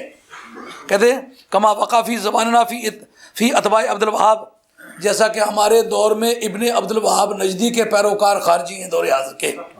اس میں کہتے ہیں الذین خرجوا من نجد، جو نجد سے نکلے انہوں نے مسلمانوں پر خروج کیا اور تغلبوا علی الحرمین، اور حرمین شریف پر، مکہ شریف پر، مدینہ شریف پر غالب آ کے قبضہ کر لیا.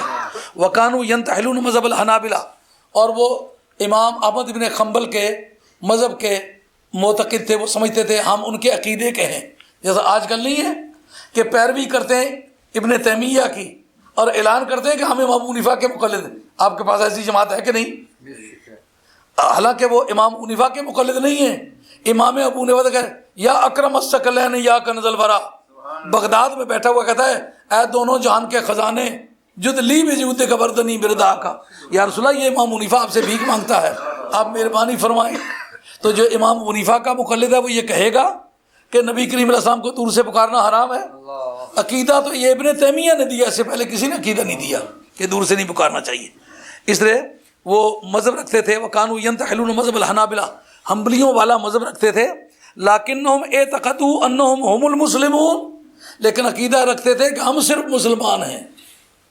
وَأَنَّ مَنْ خَالَفَ اعتقادَهُمْ مشرکون، اور جو ان کے عقیدے کی مخالفت کرتا ہے وہ مشرک ہے. ان کے عقیدے کی وجہ سے مشرک ہوگا، شرک کرنے سے مشرک ہوگا نا. ابن عبدالوہاب نجدی کی مخالفت کرنے کی وجہ سے مشرک کیسے ہوگا؟ جو ان کا عقیدہ تھا دور حاضر کے، ان لوگوں کا عقیدہ بھی وہی ہے. یہ کہتے ہیں جو ہمارے والا حزب التحریر والا یا یہ خلافہ والا عقیدہ نہیں رکھتا، بس اس کے خلاف جہاد واجب ہے. جو اس کا عقیدہ تھا نا وہ اس دور کا خارجی تھا، یہ اس دور کے خارجی ہے.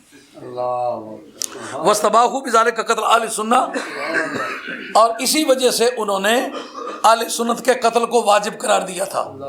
یعنی ابن عبدالوہاب نے، یہ شامی ہے، معمولی آدمی نہیں ہے، یہ عالم اسلام کا چیف جسٹس ہے. وہ کہتا ہے کہ انہوں نے اہل سنت کے مذہبی پیشواؤں کو قتل کرنے کو مباح قرار دیا تھا، صرف اس لیے کہ وہ ابن عبدالوہاب نجدی کے پیروکار نہیں تھے. یہ اتنی بڑی اس کی حیثیت ہے جس کو دین نے تسلیم نہیں کیا، دین والوں نے تسلیم نہیں کیا. وہ آدمی کہتا ہے جو میری پیروی نہ کرے وہ مشرک ہے، وہی عقیدہ ان کا ہے. یہ جو علماء ان کے ساتھ ساتھ چل رہے ہیں, زندگی میں آپ نے ان کا نام سنا ہے؟ آپ نے سنا ہے ان کا نام پہلے؟ یہ ان لوگوں میں سے ہیں جن کے بارے میں مسلمانوں کی پوری دنیا میں یہ عقیدہ ہو کہ یہ سارے مذہبی لوگوں کے پیشوا. ہم نے تو پوری زندگی میں نام ہی نہیں سنا. تو جن کا کل تک کہیں علمی دنیا میں نام نہیں, راتوں رات کوئی زمین پھٹی ہے, بیچ میں سے مذہبی پیشوا نکل آئے. نبی کو پروردگار 40 برس کے بعد اعلان کرنے پر کیوں مأمور کرتا ہے؟ کہ لوگ 40 برس تک اس کا عمل, عقیدہ, کردار پڑھے تاکہ لوگ دھوکہ نہ کھائیں. اور وہ 40 برس کے بعد سرکار نے جو پہلا اعلان کیا تھا وہی اپنے ماضی کے متعلق نہیں کیا تھا کہ جانتے ہو میں نے 40 برس کوئی جھوٹی بات کی ہے. کیا مطلب تھا؟ اگر میں بندے کے ساتھ بندے کے بارے میں جھوٹی بات نہیں کرتا تو میں خدا کے بارے میں جھوٹی بات کروں گا؟ جو زمانہ پھسلنے کا تھا وہ 40 برس سے پہلے کا ہوتا ہے. اگر 40 برس تک میں نے ایسی پھسلی بات نہیں کی تو اب خدا کے بارے میں تو نہیں کروں گا. یہ تو راتوں رات اٹھے. وَاسْتَبَاحُوا بِذَلِكَ قتل اہل سنہ, اور اس وجہ سے انہوں نے اہل سنت کے قتل کو مباح قرار دیا. وَقَتَلَ عُلَمَائِهِمْ, اور ان کے علماء کے قتل کو مباح قرار دیا. حتیٰ کسر اللہ تعالیٰ شوکتہم وخرب بلادہم, حتیٰ کہ اللہ تعالیٰ نے ان کی شوکت کو تباہ کیا, ان کو ذلیل و خوار کیا. وَظَفَرَ بِهِمْ عَسَاكِرُ الْمُسْلِمِينَ, اور اللہ تعالیٰ نے مسلمانوں کے لشکروں کو ان پر غلبہ عطا فرمایا. عام 33 و 200 و 1233 میں مسلمانوں کو ان پر غلبہ عطا ہوا. کما حق کا کہو فی الفتح حیث قال وحکم الخوارج عند جمہور الفقہاء والمحدثین حکم البغاة. یہ تو باغی لوگ ہیں, بجائے اس کے کہ ان کو آپ درجہ دیں کہ یہ ان کے پیچھے چلا جائے. یہ تو باغی ہیں. باغی مباح دم ہوتا ہے قانون شرع میں. اسلامی ملکوں تو ان کا حساب ایک دن میں ہو جائے. ہم کسی کو قتل کرنے کی ہرگز اجازت نہیں دیں گے, کیونکہ جس ملک میں کوئی رہتا ہے اس ملک کے قانون کو ہاتھ میں لینے کی اجازت نہیں ہے. وذهب بعض المحدثین الی کفرہم, محدثین کے ایک طبقے نے, جیسا کہ میں بھی امام قرطبی کی بات کر چکا ہوں کہ انہوں نے خارجیوں کو کافر قرار دیا ہے. اور کافر قرار دینے کی وجہ معقول ہے کہ نہیں؟ اور بات مزے کی بتاؤں, اعلیٰ حضرت نے فتاوی میں خارجیوں کو کافر کہا ہے. دیکھا کبھی؟ نہیں خیال کیا ہوگا, لکھ لیں. اعلیٰ حضرت نے خارجیوں کو کافر قرار دیا ہے. تو خارجیوں کو کافر قرار دیا صرف اس وجہ سے کہ وہ کہتے ہیں جو ہمارے عقیدے والا ہے وہ تو مسلمان ہے, جو ہمارے عقیدے کو نہیں تسلیم کرتا وہ مشرک ہے. عجیب سٹیمپ ہے. وہ اپنے کسی عقیدے کی وجہ سے مشرک ہوگا نا, تمہیں نہ ماننے کی وجہ سے وہ مشرک کس طرح ہو گیا؟